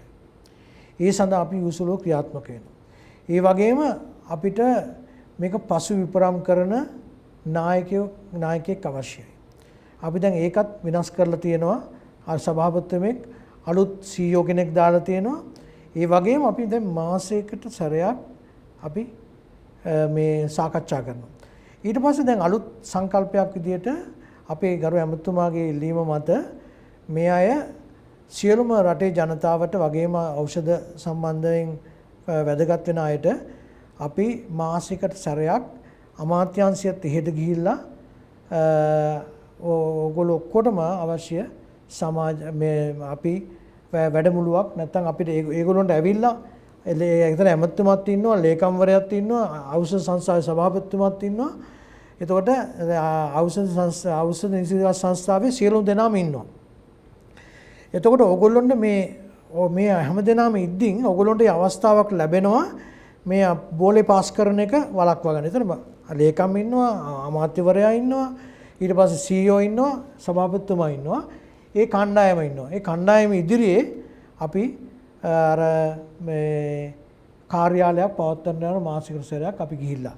ඒකෙන් අපි බලාපොරොත්තු වෙනවා මේ ඖෂධ සංස්ථාවේ තියෙන මතය යම් ප්‍රමාණයක වෙනස් කරලා මේ අපි ඔක්කොම සාමූහිකව මේ ගොඩනගන්න කටයුතු කරමින් අවස්ථාව ඔබට ලබන මාසෙ ඉඳලා මේ අවස්ථාව ලැබෙනවා. දැන් අපි සැලසුම් කරලා තියෙන්නේ ඒ අනුව අපි ඔක්කොම ඉදිරියේදී මේක කියන්න පුළුවන්. මොනවාරි ගැටලුවක් තියෙනවනම් අපි විශේෂයෙන්ම මේ කම්පැනියට වැඩියෙන් අපි සහයෝගය දෙනවා. අර කම්පැනියට වැඩියෙන් සහාය කරනවා. මේ ෆයිල් එක හැංගිලා තියෙනවා. ඒවා අපි වළක්වන්නට අපි ඔක්කොම ඉදිරියේදී අපිට මේක ඒගොල්ලොන්ගේ ක්වෙස්චන් කරලා ප්‍රශ්න හඳුනා ගන්න පුළුවන් කියන විශ්වාසය තියෙනවා. මහජන දිනයක්. ඇත්තටම මහජන දිනයක් නැත්නම් අර අපේ සේවාලාභීන්ගේ දිනයක් විදිහට සැලසුම් කරනවා තියෙනවා ඒක කරන්න. ඉතින් අපි බලාපොරොත්තු වෙනවා අපි ඖෂධ නිෂ්පාදන සංස්ථාවට ගියාම ඒ නායකයාගේ මේ ස්වරූපය අනුව ඊටාත්ම විනයගරුක ස්ථානයක් පැවැත්වෙනවා. ඒතකොට අපේ ස්පීසි ආයතන සමාන අපේ මාධ්‍යවේදීන් යනවා විශේෂයෙන්ම මේ ක්ෂේත්‍රය මේ වගේ ක්ෂේත්‍ර විශේෂ ක්ෂේත්‍ර මේවල කතා කරන්නේ ටෙක්නිකල් ටර්ම්ස් හුඟක් වෙලාවට. එතකොට සමහර ලාවට මම දකිනවා ගොහෝ වෙලාවට ඉකුත් රජයන් වල හිටපු නියෝජිතයන් හිටපු ඇමතිවරු ඒගොල්ලෝ විවිධ දේවල් ටෙක්නිකල් දේවල් කියනවා තමන්ගේ මාධ්‍ය හමු හෝ ගෙදර තියෙන කැමරා එකක් හදාගෙන ඒ අදහස් ප්‍රකාශ කිරීමේ අයිතිය හැමෝටම තියෙනවා. නමුත් ඒ කියන දේවල් අපිට නැවත අපේ මාධ්‍යවේදීන් ප්‍රශ්න කරන්නේ ටිකක් මැලි වෙනවා. මොකද විෂය දැනුම පිළිබඳ ප්‍රශ්නයක් තියෙනවා. දැන් වෛද්‍ය උත්පලින්ද්‍ර වාශ කතා කරද්දී මේ රසායනික විද්‍යාත්මක නම් කියනවා වෛද්‍යවල. මේ බෙහෙත්වල. එතකොට ඒ වගේ එක චුට්ටක් එහා මෙහා වුණාම ඒක ඊළඟ පවුලේ බෙහෙතක් වෙන්න පුළුවන් යන්නේ. එතකොට මේ වගේ බෙහෙතක් සම්බන්ධව හිටපු නිලධාරියෙක් හරි හිටපු අමාත්‍යවරයෙක් හරි මේ ලංකාවට ලෝකෙට කියනවා මෙන්න මේක අපි ගෙනල්ලා ආපහු අපි තමයි ගෙනාවේ. මේක වැරදි. මේක ලෝක මට්ටමේ එකක් නෙවෙයි ආදි වශයෙන්. ඒක මාධ්‍යවල වාර්තා කරනවා. ඒවා සමාජ මාධ්‍යවල හූ ගාලා යනවා. එතකොට රාජ්‍ය නියෝජිතයන් විදිහට අපේ මාධ්‍යවේදීන්ට අවසර තියනවාද? ඇත්තද ඒ කිව්වේ කියලා ඔබෙන් තක්සේරු කරන්න ඇත්තද ඒ කියන්නේ කියලා. මොකද නැත්තම් ඒකපාර්ශ්වික මිත්‍යාවන් සමාජගත වෙන එක ඔබෙන් හෝ අනිත් පාර්ශ්වයන් හේ අනේක මාධ්‍යවේදීන්ට වළක්වන්නට බෑ. නමුත් ඔවුන්ට තොරතුරු දැනගැනීමේ ක්‍රමවේදයක් මේ විෂය සම්බන්ධව ලබා දෙන්න පුළුවන්. ඇත්ත වශයෙන්ම මම කනගාටු වෙනවා අපේ කරු රාජ්‍ය අමාත්‍යතුමා චන්න ජයසුමන ඇමතුමා මේ අමාත්‍යාංශය බාරගත්තට පස්සේ අපේ වෛද්‍ය සැපයුම් අංශයේ පැය 24න් ක්‍රියාත්මක වෙන ඔසුදිරිය කියලා වැඩසටහනක් යනවා බිහිත් ගැන විමසීම් කරන්න රටේ ජනතාවට ඒ වගේම රෝහල් වලට. බෙහෙතක් අඩු නම් ඒතකොට අපිට මේක පැය 24 පුරාම දවල්ට 3 දිනක් ඉන්නවා හවසට රාත්‍රියට දෙන්න ඉන්නේ. පැය 24 පුරාම මේ රටේ ජනතාවට ඕනම ගැටලුවක් ප්‍රශ්නයක් බෙහෙත් ගැන අහන්න පුළුවන්. මොකද්ද නම්බර එක කොහොමද ඒක කතා කරන්නේ? මට දැන් අපි ලබා දෙන්න. මාධ්‍යවේදීන්ට අපිට ලබා දෙන්න අපි ලබා දෙන්න. එක ලබා දෙන්න. හොඳයි.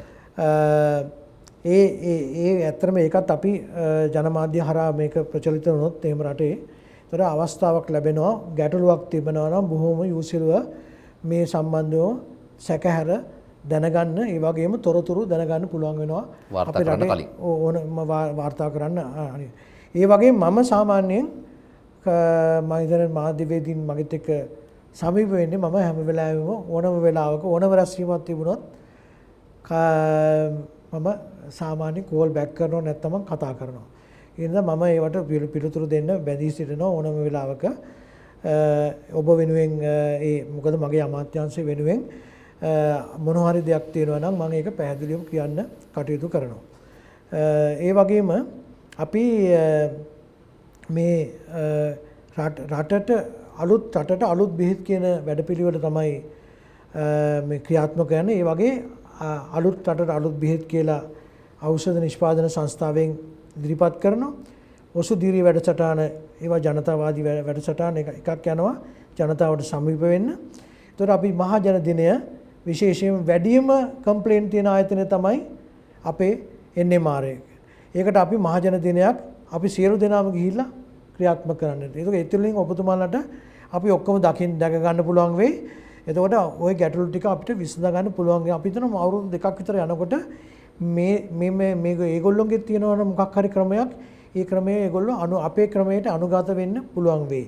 නැත්තම් ඒගොල්ලෝ දැක්ක ක්‍රමය අපිත් එහෙමයි අපි එන්නේ ඉස්සෙල්ලා දැක්කෙත් මේක ටිකක් අමාරු ආයතනයක් කියලා. ඒ අමාරු ආයතනය අපි රටේ ජනතාවට අවශ්‍ය විදියට ජනතාවාදී ආයතනයක් විදියට පත් කරන්න අපි ඊටාම වගකීමෙන් බැඳලා ඉන්නවා.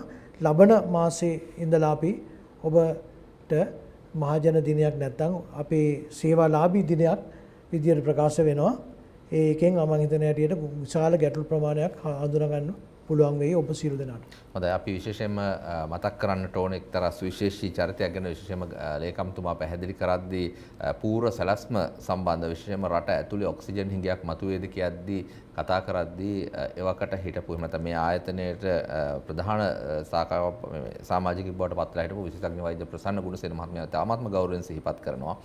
සැලැස්ම ඉදිරිපත් කිරීම වගේම සම්බන්ධීකරණයේදී කොවිඩ් නිවාරණ රැස්වීම් වලදී එතුමා රාජ්‍ය ඖෂධ නිෂ්පාදනය පිළිබඳව ඒ වගේම එහි ප්‍රතිපත්තිය පිළිබඳව අමාත්‍යාංශයේ කටයුතු පිළිබඳව දේශපාලන නායකත්වයත් එක්ක සමාන්තරව ඉතාම හොඳින් ඒ අවබෝධය සහ පූර්වකතනය සහ කළමනාකරණය සිද්ධ කළා. වරින් වර අපි ඔබ මුණ ගැස්සුවා.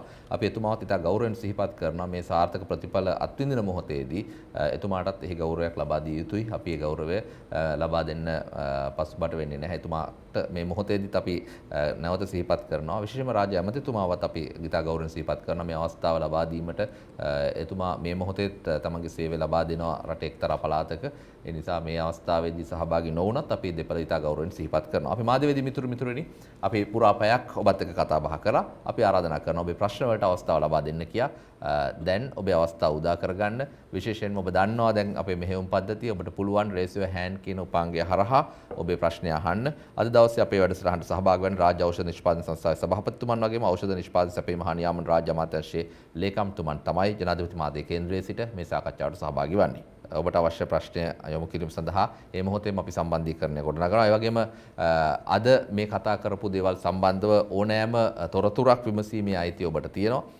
මේ මොහොතේදී අවශ්‍ය දත්ත එහෙම නැත්නම් අපි මේ කතා කරපු දේවල් සම්බන්ධ අවශ්‍ය දත්ත ඉතිහාසය මූලාශ්‍ර මේ සියල්ල සාකච්ඡාවේ අනතුරුව ගරු ලේකම්තුමාගේ ඒ වගේම සංස්ථාවේ සභාපතිතුමාගේ අනුමැතිය සහිතව අපි බෙදා හරින්න බලාපොරොත්තු වෙනවා. අපේ මිතුරු හවුලක් විදිහට අපි මේ සියලු මාධ්‍යවේදීන් එකට බැඳිලා ඉන්නවා. එතකොට ජාත්‍යන්තරයේ අපි වහුම්කන් දෙන නරඹන සියලු දෙනාට අපි ආරාධනා කරනවා. ඒ තොරතුරු දැනුම්වත් කරන්නට අපි ඔබටත් හැකි ආකාරයට විද්‍යුත් තැපෑල හරහා ඒ තොරතුරු ලබා දෙන්න සූදානම්. ඒක නිසා ඔබේ ප්‍රශ්න යොමු කරන්න අවස්ථාවක් තියෙනවා. හොඳයි අපි අවස්ථාව උදා කරනවා ශ්‍රී ලංකා ගුවන්විදුලි සංස්ථාවේ TDK ජයන්ත මහත්මයා අයබෝවන්. අයබෝවන් ක්‍රිස්මස් කණ්ඩායමට අතරම මේ සාකච්ඡාවේදී මට වැදගත් වෙන කරුණු දැනගන්න එක තමයි මේ අපේ රටේ නිෂ්පාදනය කරන ඖෂධ වර්ග විදේශ රටකින් ගෙන්වීම සම්පූර්ණයෙන්ම නතර කරලා තියෙනවද කියන ප්‍රශ්නයක්. අදිකම අපේ රටේ නිෂ්පාදන ඖෂධ වෙළඳ නාමයේ ඖෂධ නාමයේ කියන දෙකෙන් කොහොමද හඳුන්වන්නේ? මොකද වෙළඳපොලේ අපේ රටේ නිෂ්පාදනය කරන ඖෂධෙම වෙනත් වෙළඳ නාමයකින් තියෙනවා. ඒ නිසා ඖෂධ බෙදී ගැනීමේදී යම් ප්‍රශ්නයක් ඇති වෙනවා. ඒතර අපේ රටේ නිෂ්පාදනය කරන ඖෂධ අහන්නේ පිටරට ගෙන්නනවද වෙළඳ නාමයේ ඖෂධ නාම කොහොමද කරන්නේ? ඔබතුමා ඇත්තටම රාජ්‍ය ඖෂධ නිෂ්පාදන සංස්ථාව ඖෂධ නිෂ්පාදනය කරන්නේ ජෙනරික් නේම් එකකින්. ඒ කියන්නේ අපිට වෙළඳ නාම වලින් ඖෂධ නිෂ්පාදනය කිරීමේ හැකියාවක් නැහැ. හැබැයි ඖෂධ ආනයනය කරන්නේ පෞද්ගලික අංශයට වෙළඳ නාම වලින්. මම අර පෙර කිව්වා වගේ කිංස්ලි ගොඩාක් ලංකාවේ ඉන්න වෛද්‍යවරු රාජ්‍ය ඖෂධ නිෂ්පාදන සංස්ථාවේ සහ දේශීය නිෂ්පාදනය කරන ඖෂධ ලබා ගැනීම සඳහා බොහොම කැමැත්තක් දක්වනවා. මම ඒක කිව්වා ප්‍රමිතිය සහ එහි මිල සංසන්දනය කරාම අඩු බවක් තියෙනවා. කියන්නේ මිල සාධාරණයි. නමුත් අපිට මේ ඩිමාන්ඩ් එකට සප්ලයි කරගන්න බැරි ප්‍රශ්නයක් තියෙනවානේ. ඒ නිසා තමයි අපි අලුත් ෆැක්ටරි එක හැදුවට පස්සේ සම්පූර්ණ පෞද්ගලික අංශ වෙත අවධානය යොමු කරනවා. ඒ අවශ්‍ය නිෂ්පාදන අපි නොපිරහෙලා ඉටු කරන්න අපි සැලසුම් කරලා තියෙනවා. මෙහිදී ඇහුවා මේ ඖෂධ ආනයනය කරන ඖෂධ දේශීය නිෂ්පාදනය කරනකොට මොකද වෙන්නේ කියන එක. දැන් අපි සාධන ඖෂධ 90ම අපි සම්පූර්ණ රජයට ලබා දීමේදී රජය සඳහා ආනයනය නවත්තලා තියෙනවා. උදාහරණයක් ගමු. දැන් අපි වලිප්පුවට ගන්න කාබමසිමින් කියන ඖෂධය සම්පූර්ණ සෝලේජන්ට් අපි. ඒ කියන්නේ අපි තමයි හදන්නේ මුල් ලංකාවටම. සැල්බුටමෝල්, රෝසපෙත්ත කියලා කියන්නේ හතියට. ඒක අපි. ඒතර මේ වගේ ඖෂධ සම්පූර්ණ ආනයනය රජය සඳහා නවත්තලා තියෙනවා. අපි මේ මෑතකදී අපි සෑදුවා ෆ්ලූක්ලොක්සින් ප්‍රතිජීවකය, ඒ වගේම ට්‍රැමඩෝල් ඖෂධය, ඒ වගේම ක්ලොපිඩග්‍රිල්, ඒ වගේම නිමොඩපින් මේ කියන ඖෂධ සියල්ලම අපි ඖෂධ ආනයනය නැවැත්තුවා. ඇත්තට මේ ඖෂධ ආනයනය නවත්තන්නේ අපේ ලේකම්තුමා කිව්ව ආකාරයේ අපේ සෑම මාසෙම තියෙනවා ගරු ඇමතුමා සමග HOD මීටින් එක. ඒ මීටින් එකේදී තීරණය කරනවා SPMC එකෙන් මේ ඖෂධ නිෂ්පාදනය කරනවා දැන්. ඒ නිසා රජය සඳහා මේ ඖෂධයේ ආනයනය නවත්තනවා. හැබැයි කිංස්ලි පෞද්ගලික අංශයට ඖෂධ ආනයනය කිරීමේ හැකියාව තියෙනවා. අපි උදාහරණයක් ගමු සේලයින්. සේලයින් එකත් සම්පූර්ණ දැන් දේශීයව ආනයනය නවත්තලා තියෙනවා. සම්පූර්ණම රාජ්‍ය සඳහා අවශ්‍ය සේලයින් රාජ්‍ය ඖෂධ නිෂ්පාදන සංස්ථාව තමයි දෙන්නේ. ඒකේ ලොකු ලාභයක් මේ දවස්වල පේනවා. මොකද හේතුව ඩොලර් හිඟකම නිසා දැන් කවදාවත් ආයේ සේලයින් ලංකාවේ හිඟ වෙන්නේ නැහැ. මොකද දේශීය නිෂ්පාදනය කරනවා. හැබැයි පෞද්ගලික අංශයට සේලයින් වෙන නම් වලින් පෞද්ගලික අංශයට ආනයනය කරන්න පුළුවන්. ඉතින් අපි මෙතනදී තියෙන්නේ මොකක්ද නේද කිංස්ලි? අපි මේකලොත් එක තරඟ කරන්න ඕනේ. දැන් අපි ඒකට එළඹිලා තියෙන්නේ. අපි දැන් එන මාසේ මුල සුමාන ඉඳලා පෞද්ගලික අංශයට සේලයින් ලබා දෙනවා. එතකොට මේ අපි ලබා දෙන සේලයින් එක පළවෙනි එක තමයි ප්‍රමිතියෙන් උසස්, අනිත් එක මිලෙන් අඩුයිනේ. එතකොට ඇයි අපි ආනයනය කරන්නේ මිලෙන් වැඩි සේලයින් බෝතල්? ඒ නිසා අනිවාර්යයෙන්ම මට කියන්න පුළුවන් අපි දැන්ට සැලසුම් කරලා තියෙනවා මාසයකට සේලයින් බෝතල් 50000ක් පවන පෞද්ගලික අංශය වෙත මේ ලබා දෙන්න. ඒ වගේ ඩිමාන්ඩ් එකක් දැන් තියෙනවා. දැනට රාජ්‍ය ඖෂධ නීතිගත සංස්ථාවේ ඉදිරිපත් කරන රාජ්‍ය ඖෂධ නිෂ්පාදන සංස්ථාවේ නිෂ්පාදන අලවිහල් ලංකාව පුරා කොහොමද බෙදා හරින්නේ? ඒක දැනට කියන්නේ කෙනෙකුට අයිතියක් තියෙනවා පෞද්ගලික අංශයෙන් මිලදී ගැනීම කරන්න. වෙළඳපොලේ තියෙන්න ඕන රාජ්‍ය අංශය පරිපාලන කටයුතු වෙළඳපොළ පාලනය කරන්න යාම ඒ තරම්ම සුබ නිමිත්තක් විදිහට නෙමෙයි ලෝකේ දකින්නේ. අපි දැනගන්න කැමති කොහොමද ඔබ නිෂ්පාදනය කරන මිලෙන් අඩු ප්‍රමිතියෙන් ඉහළ ඖෂධ ලබා ගන්න ඖෂධ හල් තියෙනවා ලංකාව පුරා ඇති කරලා පරණ. දැන් කොහෙද ක්‍රියාත්මක වෙන්නේ? කොහෙන්ද අපි ගන්න පුළුවන්? ඇත්තටම කිංස්ලි ඔසුසල් අයත් වන්නේ SPC ආයතනයට. ඒ කියන්නේ ඖෂධ නීතිගත සංස්ථාවට. ඔසුසල් වලට අපි ඖෂධ ලබා දෙනවා. මම මෙතන නැවතත් කියන්න ඕනේ අපිට ඩිමාන්ඩ් එකට සප්ලයි කරගන්න බැරි වෙලා තියෙන එක තමයි ප්‍රධානම එක. අපි ප්‍රධාන වශයෙන්ම රජයේ වෛද්‍ය සැපයුම් අංශය හරහා රජ රෝහල් පද්ධතිය විතර ඖෂධ ලබා දුන්නාට පස්සේ අපිට ඉතා සුළු ප්‍රමාණයක් තමයි පෞද්ගලික අංශයට ලබා දෙන්න පුළුවන් හැකියාව දැන් තියෙන්නේ. ඉතින් ඉදිරියේදී අලුත් ෆැක්ටරි හැදුවාම මේ ප්‍රශ්නෙට උත්තරේ ලැබෙනවා. මම මෙතනදී කියන්නේ කිංස්ලි අපි අලුතෙන් කොච්චර ඖෂධ හැදුවත් අපිට පෞද්ගලික අංශයේ එක තරඟකාරීත්වයට අපි යන්න ඕනේ. ඒක තමයි වෙන්න ඕනේ. ඒ සඳහා අපේ නිෂ්පාදනය වැඩි වෙන්න ඕනේ. ඒක තමයි අතිගරු ජනාධිපතිතුමාගේ හැමතිස්සෙම කියන්නේ සෞභාග්‍ය දැක්ම යටතේ දේශීය නිෂ්පාදනය ගැන. ඉතින් මේ දේශීය නිෂ්පාදනය අපි වැඩි කරන්න ඕනේ. හිතන්න පොඩ්ඩක් 1987 මේ ෆැක්ටරිය ලැබුණේ. දැනට අවුරුදු 35ක් විතර වෙනවානේ. බංග්ලාදේශෙත් ඒ කාලෙමනේ පටන් ගන්න තියෙන්නේ. හැබැයි අපේ තාම මේ දේශීයව රජයට අයත්ව තියෙන්නේ මේ ඖෂධ නිෂ්පාදන ආයතන විතරයිනේ. තව ඒවා පටන් ගන්න නැහැනේ. මේක ඉස්සෙල්ලා පටන් ගන්න තිබ්බා. හැබැයි අපි දැන් හරි මේක ආරම්භ කරලානේ තියෙන්නේ. දැන් අපි පෞද්ගලික අංශයත් එක්කතු වෙලා ඖෂධ නිෂ්පාදනයක් ඒ කාලේ සිද්ධ වුණේ නැහනේ. දැන් අපි ඒකත් පටන් ගන්න තියෙනවානේ. ඉතින් කිංස්ලි මං හිතනවා අපේ ගරු ලේකම්තුමා කිව්වා වගේ 2024 වෙනකොට ඖෂධ නිෂ්පාදනයෙන් ගත්තොත් එහෙම ලංකාවේ ලොකු වෙනසක් සිද්ධ වෙනවා කියන එක. ඒක පැහැදිලි. ඉතින් එතුමා අහපු ප්‍රශ්නට උත්තරය තමයි මම දුන්නේ. අපි දේශීය නිෂ්පාදනය කරන්න අපිට වෙළඳ නාම වලින් බෑ. වෙළඳනාම සහිත ඖෂධ තමයි ආනයනය කරලා පෞද්ගලික අංශයේ තියෙන්නේ. රජයට අපි හදන සියලුම ඖෂධවල ආනයනයන් අපේ රාජ්‍ය අමාත්‍යවරයාගේ ප්‍රධානත්වයෙන් තියෙන ඒ කමිටුව මගින් තීරණය කළා නවත්තනවා. දේශීය අපි නිෂ්පාදනය කරනවා. ස්වාධීන රූපවාහිනිය නජිත් මාතරගේ ඔබේ අවස්ථාව නජිත්. ඉන් අනතුරුව ජාතික රූපවාහිනියට අපි අවස්ථාව ලබා දෙන්න සූදානම්. ආයුබෝවන් සුබ දැසනක් හැම දිනෙකට මගේ ප්‍රශ්නය ලේකම්තුමාටයි සභාපතිතුමාටයි දෙන්නටම යොමු වෙන්නේ. එක ප්‍රශ්නයක් තමයි දැන් කොරෝනා පිළිබඳව අපි වැඩියෙන් කතා බහට ලක් කරන කාල සීමාවක් කොරෝනා සම්බන්ධයෙන් මොන හරි ඖෂධයක් නිපදවන්න දැන් ඖෂධ නිෂ්පාදන ක්‍රියාවලිය අපි බැරෑරුම් සංකීර්ණ ක්‍රියාවලියක් කියලා පැහැදිලි කළා. කෙසේ වෙතත් දැන් කොරෝනාව සම්බන්ධයෙන් ඖෂධයක් නිපදවන්න මොන හරි වැඩපිළිවෙලක් ආරම්භ කරලා තියෙනවද? එහෙම නැත්නම් අර ලෝකේ වැඩි වශයෙන් පාවිච්චි කරන මොල් පිරවීර කියන ඖෂධය අපේ රටට ආනයනය කරන්න අපේක්ෂාවක් තියෙනවද? ඒ සම්බන්ධයෙන් මොන හරි ක්‍රියාවලියක් සිදු වෙනවද? මම මේ දෙකම ගැන දැනගන්න කැමතියි. අත් වශයෙන්ම මේ වෙනකොට අපි සෞඛ්‍ය අමාත්‍යාංශයේත් ඒ වගේම අපේ අමාත්‍යාංශයේ සාකච්ඡා කරලා තියෙනවා. ඒ වගේම මොනොපිරවීල් මෙහි රටට ආනයනය කිරීම සඳහා අපි ආනයනකරුවන් 6 දෙනෙක් අපි අනුමැතිය ලබා දුන්නා. ඒ වගේම මෙහි දේශීය නිෂ්පාදකයෙකුත් කැමති මේක නිෂ්පාදනය කරන්න. නමුත් අපි මේ හොයලා බලද්දී දැන් මේ බෙහෙත තාම තියෙන පරීක්ෂණ මට්ටමේ තියෙන බෙහෙතක්. ඒ වගේම තවත් ඖෂධ වර්ග විශාල ප්‍රමාණයක් මේ බෙහෙතට අමතරව තවත් මාසයකින් සතියට වෙනස් වෙමින් බෙහෙත් වර්ග නිෂ්පාදනය කරනවා. ඒ නිසා මේ වෙනකොට අපි මේ ඩොසියස් ඒ තොරතුරු ගෙන්නගෙන අධ්‍යයනය කරමින් ඉන්නවා. ඕන කෙනෙකුට ගෙන්නන්න පුළුවන් අවසර දීලා තියෙනවා. අපි රජයේ විදිහට අපි ගෙන්නන්නේ නැහැ.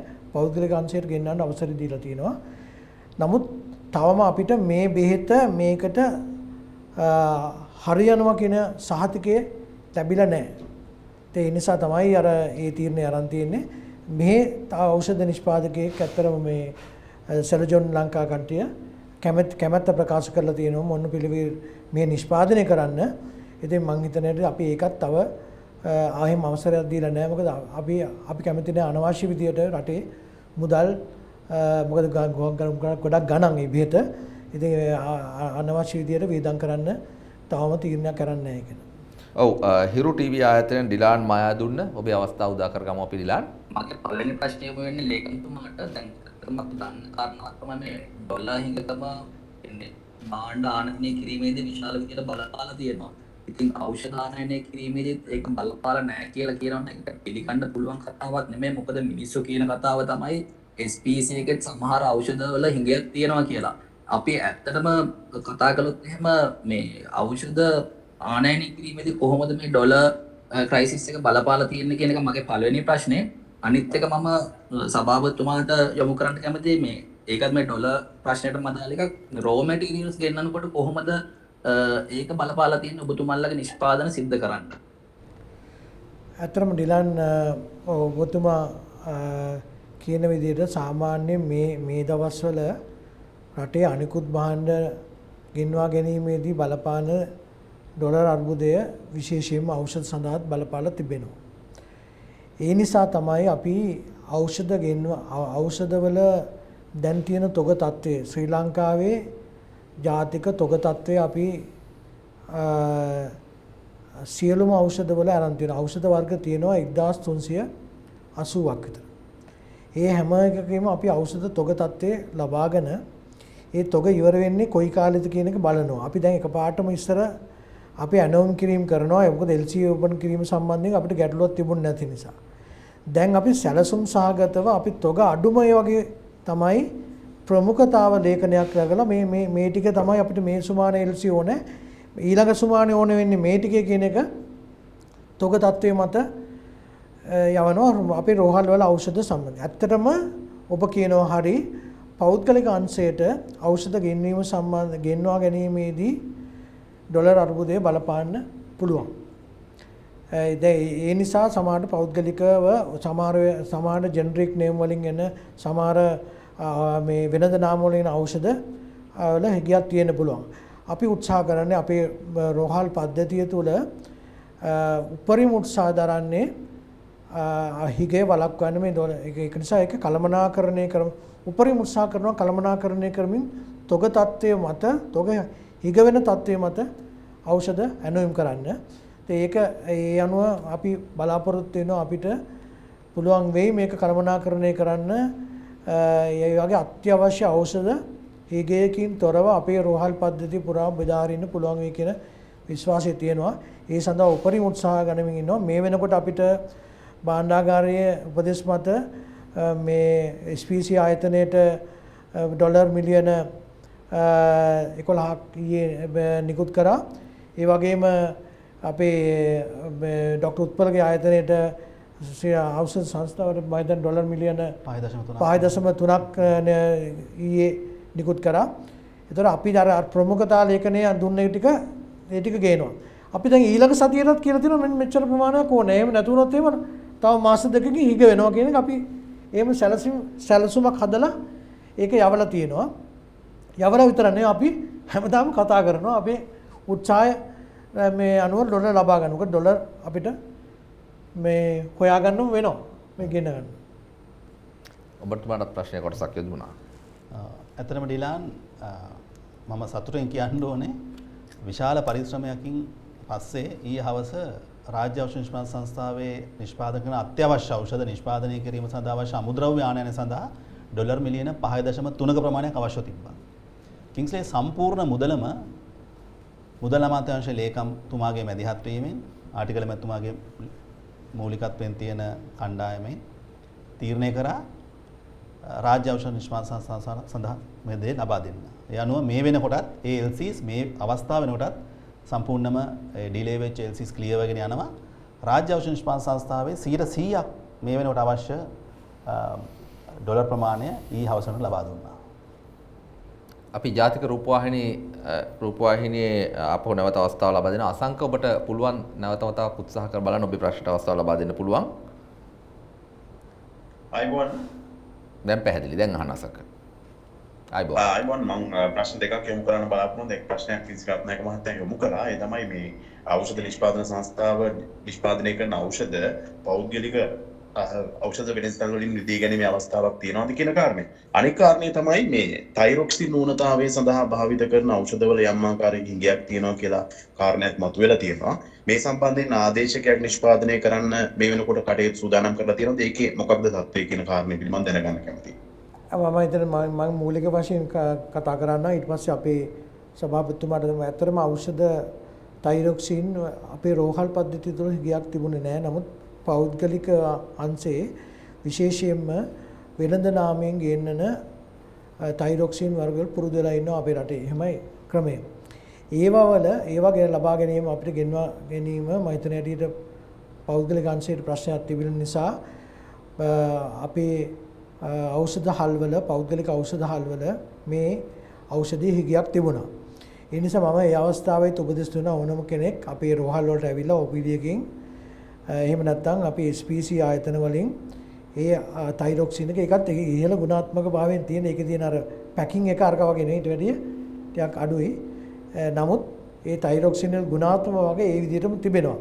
ඒ ඇරෙන්නට අපේ රෝහල් පද්ධතිය තුළ ඖෂධ කියක් තිබුණේ පෞද්ගලික අංශය අද වෙළඳ නාමයෙන් ආව තයිරොක්සින් එක තමයි හිගිය තිබුණේ. දැන් මේ වෙනකොට අපේ තයිරොක්සින් අපේ ඖෂධ නිෂ්පාදක සංස්ථාවෙන් නිෂ්පාදනය කරන මම හිතන්නේ උත්පල ඔබතුමා පැහැදිලි කරොත් හොඳයි.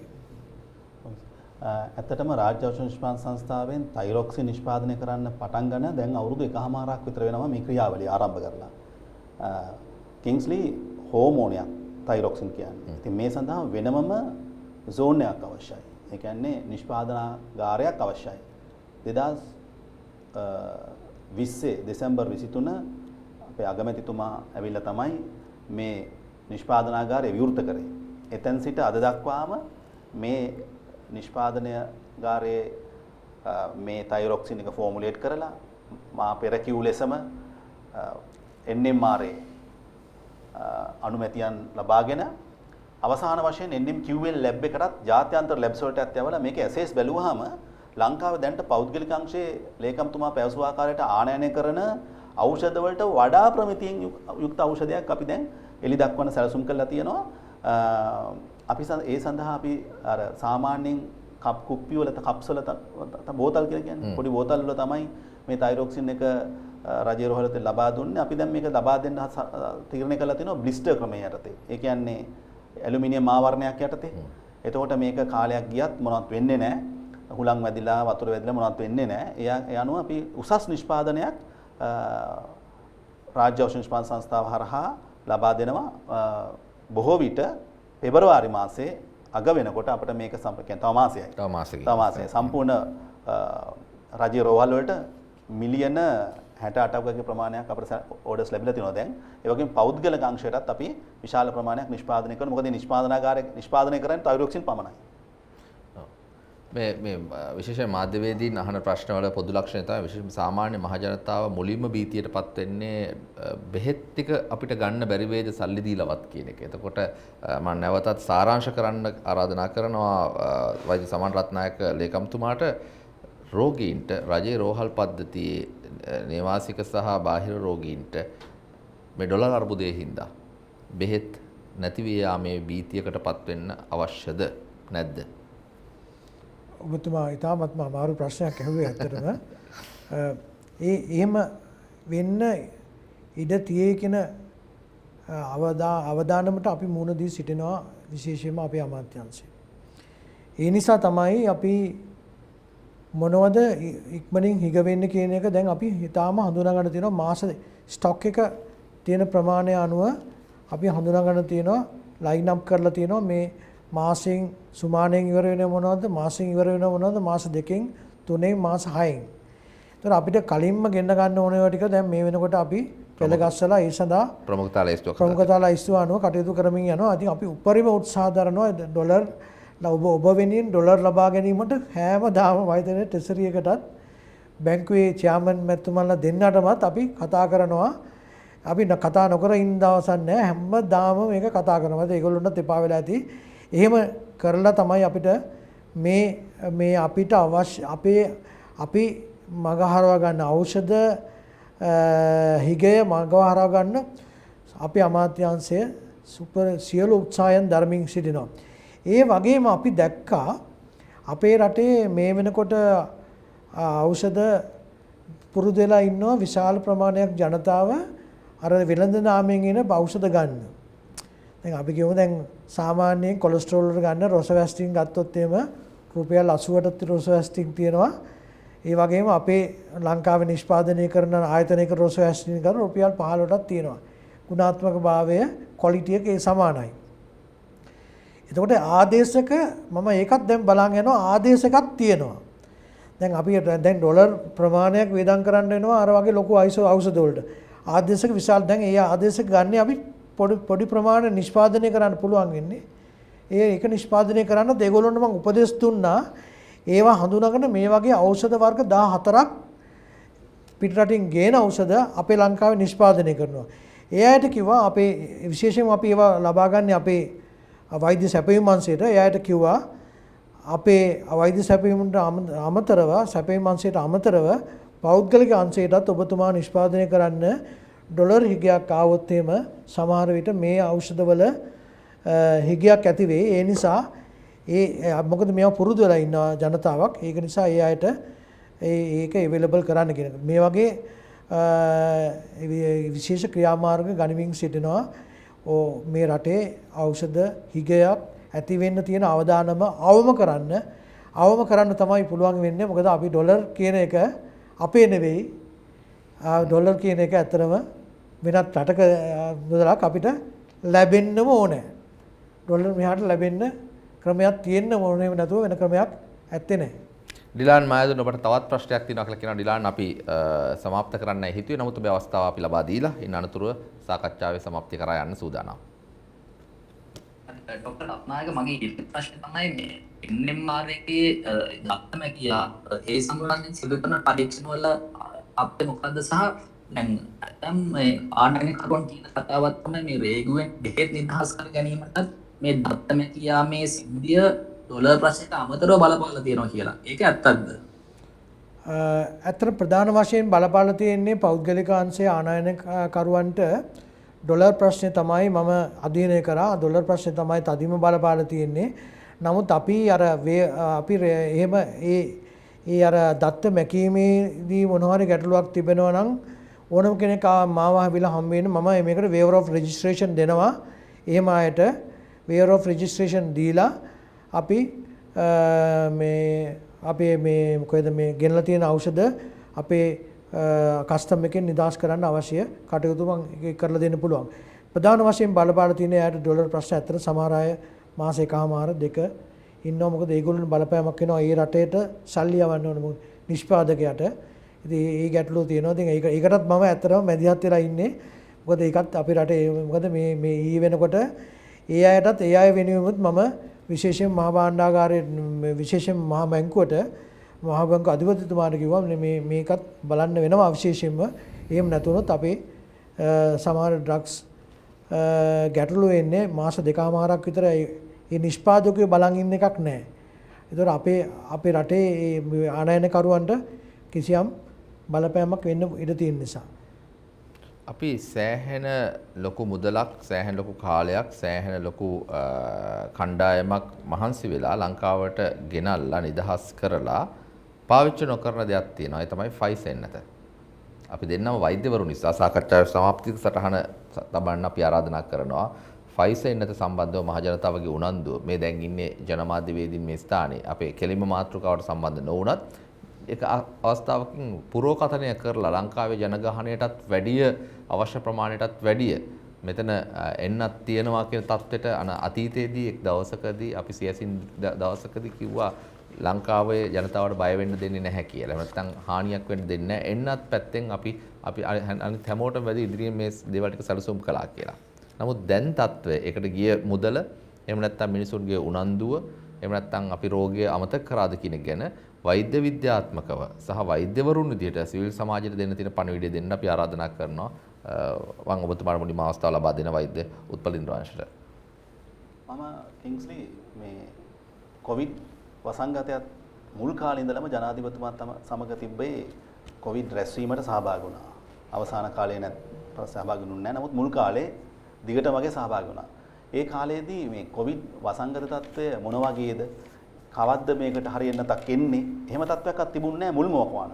නමුත් එන්න පටන් ගත්තට පස්සේ මම දන්නවා පෞද්ගලිකවම මහාචාර්ය චන්න ජයසූන මැතිතුමා අමාත්‍යවරයා ලෙස ඒ වගේම විශේෂඥ වෛද්‍ය ප්‍රසන්න ගුණසේන මැතිතුමා SPC ආයතනයේ සභාපති ලෙස පුදුම කැපකිරීමක් කරලා ජනාධිපතිතුමා සමග එකතු වෙලා වැක්සින් හොයන්න පටන් ගත්තා. ඉල්ලපු නැති රටක් නැහැ. මුලින්ම ආවේ ඇස්ට්‍රාසෙනිකා ඊට පස්සේ ස්පුට්නික් ඒ වගේ එන්නත් සියල්ලම හැම රටකින්ම ඉල්ලුවා. නමුත් ඒ කාලේ ඒ හදන එන්නත් ටික මුළු ලෝකෙටම ඉල්ලීම වැඩි. ඒ කියන්නේ ඩිමාන්ඩ් එක වැඩි. එතකොට අපට හම්බෙන්නේ ඉතාමත්ම සීමිත කුඩා කොටසක්. හැබැයි ජනාධිපතිතුමා ඍජුව මේ රටවල රාජ්‍ය නායකයෝ සමගත් සාකච්ඡා කරා. ඒ වගේ චීනෙන් සයිනෝෆාම් එන්නත විශාල ප්‍රමාණයක් ගෙන්න ගත්තා. ඒ වගේම ඇස්ට්‍රාසෙනිකා එන්නත එහෙම ගෙන්න ගත්තා. ඉතින් මේ කාලේ හැමෝම අතරම ප්‍රසිද්ධ වෙච්ච දෙයක් තමයි ඇමරිකාවේ හදන ෆයිසර් එන්නත. හැබැයි ෆයිසර් එන්නත ඒ කාලේ ලංකාවට එන්නේ නැහැ. මොකද හේතුව ඒ ෆයිසර් එන්නත යන්නේ ඕස්ට්‍රේලියාව, කැනඩාව, යුරෝපය වගේ රටවලට. හැබැයි ඒ කාලේ ඔබ දකින්න ඇති කින්ස්ලි විශ්වවිද්‍යාලවල ශිෂ්‍යෝ පවා ප්‍රශ්න ඇති කරගත්තා මේ මෙඩෝනා වගේ එන්නත් ඒගොල්ලන්ට අවශ්‍යයි කියලා. ඒ කියන්නේ ඇමරිකාව නිෂ්පාදිත. හැබැයි දැන් වෙලා තියෙන්නේ මොකක්ද? දැන් වෙලා තියෙන්නේ ඒ කාලේ අර චීනෙන් ගෙනාපු එන්නත ගැන එච්චර තක්සිරුවක් තිබුණේ නැහැ. හැබැයි දැන් ඔක්කොම චීනෙන් ගෙන එන සයිනෝෆාම් මේ එන්නත් වැක්සිනේට් කරලා ලංකාවේ ආසාදිත ප්‍රමාණය අනික් රටවලට සාපේක්ෂව ඉතාම පහළ අගයක් ගන්නවා. මේ යන ප්‍රමාණයත් එහෙමයි. දැන් ඔමික්‍රොන් ආවත් අපි තාම පහළ අගයකින් ඉන්නේ. හැබැයි අපිට දැන් ෆයිසර් එන්නත ඕන තරම් තියෙනවා. මම දන්න විදිහට මිලියන 18ක් ආනයනය කරලා දැන් මිලියන 4කට වඩා වැඩි ප්‍රමාණයක් තමයි සුළු ප්‍රමාණයක් තමයි ඒක ගහගෙන තියෙන්නේ. දැන් මේක තියෙනකොට කිංස්ලි අගයක් නැති එකයි මට දකින්නේ. හැබැයි අපිට මේ ෆයිසර් එන්නත ලංකාවේ තිබුණේ නැත්තම් හැමෝම මේකට ඉල්ලයි. මේකට මේ ෆයිසර් එන්නත අවශ්‍ය කියලා මං හිතන්නේ වැරදි මතයක් තමයි යන්නේ. WHO එකේ රෙකමන්ඩ් කරලා තියෙනවා නම් කිංස්ලි ඕනම එන්නතක් බෙහෙතක් ඖෂධයක් අපිට ලබා ගන්න පුළුවන්. හැබැයි WHO එකේ අනුමත කරලා නැතත් බලන්න ස්පුට්නික් වගේ එන්නතක් අපි ලබා ගත්තනේ. ඒක අපේ අනිවාර්යයෙන්ම NMR අනුමැතිය යටතේ තමයි මේව ලැබෙන්නේ. ඒ නිසා මගේ නම් අදහස ජනතාව තුළ තියෙන්නේ අනවශ්‍ය බියක්, වැරදි ප්‍රචාරයක් වැරදි දුර්මතයක් තියෙනවා. මෙච්චර මේ ෆයිස් එන්නත ලංකාවේ තියෙද්දි මම හැමෝටම ආරාධනා කරනවා ඒ විශේෂඥ වෛද්‍ය ප්‍රසන්න ගුණසේන මැතිතුමා දූරදර්ශී ලෙස මාස 6කට පෙර තමයි මේව ඇනවුම් කරේ. අද ඒ සියල්ලම ලැබිලා තියෙනවා. ඒ වගේම ඒ සඳහා ගොඩ දෙනෙක් දායකලා තියෙනවා අතිගරු ජනාධිපතිතුමා. ඒ නිසා මම ආරාධනා කරනවා කිසිදු පැකිලීමකින් තොරව මේ ෆයිසර් නැත හැමෝම හැකි ඉක්මනින් ලබා ගන්න කියලා. ඇත්ත වශයෙන්ම අපි එන්නත් කිරීමේ වැඩසටහන සම්පූර්ණයෙන් බාර දෙලා තිබුණේ අපේ ප්‍රසන්න මැතිතුමාට. එතුමා මේක සම්පූර්ණයෙන්ම මේ කළමනාකරණය කරපු නිසා අපිට මේ එන්නත් ටික මේ රටට ගෙන්වා ගැනීමට පුළුවන්. ඒ නිසා අපි එතුමාට ගරු කරනවා. මොකද එතුමා විශාල කැපකිරීමක් මේක කරා. අපි මේ වෙනකොට අපේ රටේ මුදල් වලින් බිලියන 66යි මිලියන 398ක් මේ එන්නත් සඳහා වේදම් කරලා තියෙනවා. ඇත්තටම එන්නත් අපි මේ ගෙන්වා ගැනීමේදී ටෙන්ඩර් කටයුතු කරගෙන මම මූලික වශයෙන් මැදහත් වුණා. සයිනෝෆාර්ම් එන්නත මේ රටට අපිට චෝදනා කරා මේක මේ ඩොලර් 15ක් දීලා ගන්නේ. නමුත් අපිට මේක කාටවත් ඉදිරිදරව් කරන්න බැරි ගාන මොකද්ද කියන එක අතර මම නෙගෝෂියේෂන් කරන්න ගියාම නෙගෝෂියේෂන් එකට. ඒතකොට ඇත්තට මිලියන අපිට නෙගෝෂিয়েට් කරන්න පුළුවන් වුණේ එච්චරයි මිලියන ඩොලර් 15ට විතරයි අපි නෙගෝෂিয়েට් කරන්න. මේක ඩොලර් 7ට පල්ලෙහාට ගේන්න පුළුවන් වුණේ අතුරුග ජනාධිපතිතුමා තමයි මේ මෙන්නත්වල රාජ්‍ය තාන්ත්‍රික මැදිහත් වීම නිසා අපි ඩොලර් 7ට පල්ලෙහාට මේ එන්නත් වැඩිම ඩොලර් 7යි අතරම. අනිත් මේ ඩොලර් 5යි 7යි අතර තමයි මේ එන්නත් හැම එකම තිබුණේ. ඒක නිසා අපේ රටට ඊටාම වාසිය. මොකද මේ අපි ඇග්‍රීමන්ට් එකක් අසම් කරලා තියෙනවා රාජ්‍ය නිලධාරීන් විදියට ඒ ආයතන වලට අපි මේ අයගේ මිල කාටවත් කියන්නේ නැහැ කියන එක. non disclosure agreement එකක්. ඇයි එහෙම කියන්නේ? මොකද ඒකේ ව්‍යාපාරයක්. ඒතකොට ඒ ව්‍යාපාරය මේ ලංකාවට මේ ගාන දුන්නා අපිට ඇත්තට මේ රාජ්‍ය මැදහත් වීම තුල තමයි ඔය අතර ගානකට තමයි ගෙන්න ගත්තේ. ඒතකොට අපි ගෙනලා තියෙනවා මිලියන 40 මිලියන 42829ක් මේ ඉච්ඡර ප්‍රමාණයක් අපේ රටට මේ ගෙනලා තියෙනවා. ඒ වගේම ෆයිසර් ගෙනලා තිනවා මිලියන 18ක් මේ වෙනකොට ගෙනලා තියෙනවා. දැන් අපේ ළඟ තියෙනවා මිලියන 6ක් විතර ඉතුරු වෙලා තියෙනවා අපේ රටේ. අපි දැන් අපි මොකද මේ ඒවයි කල්ලිකුත් වීම කොයි කරයිද? ඇත්තට තව අවුරුද්දකට ප්‍රමාණයක් කාලයක් තියෙනවා. මේකට හේතුව තමයි ඇත්තටම දැන් මුලදී එන්නත් ඔක්කොම කියන කට්ටිය එන්නත් වලට යන්න ගියා.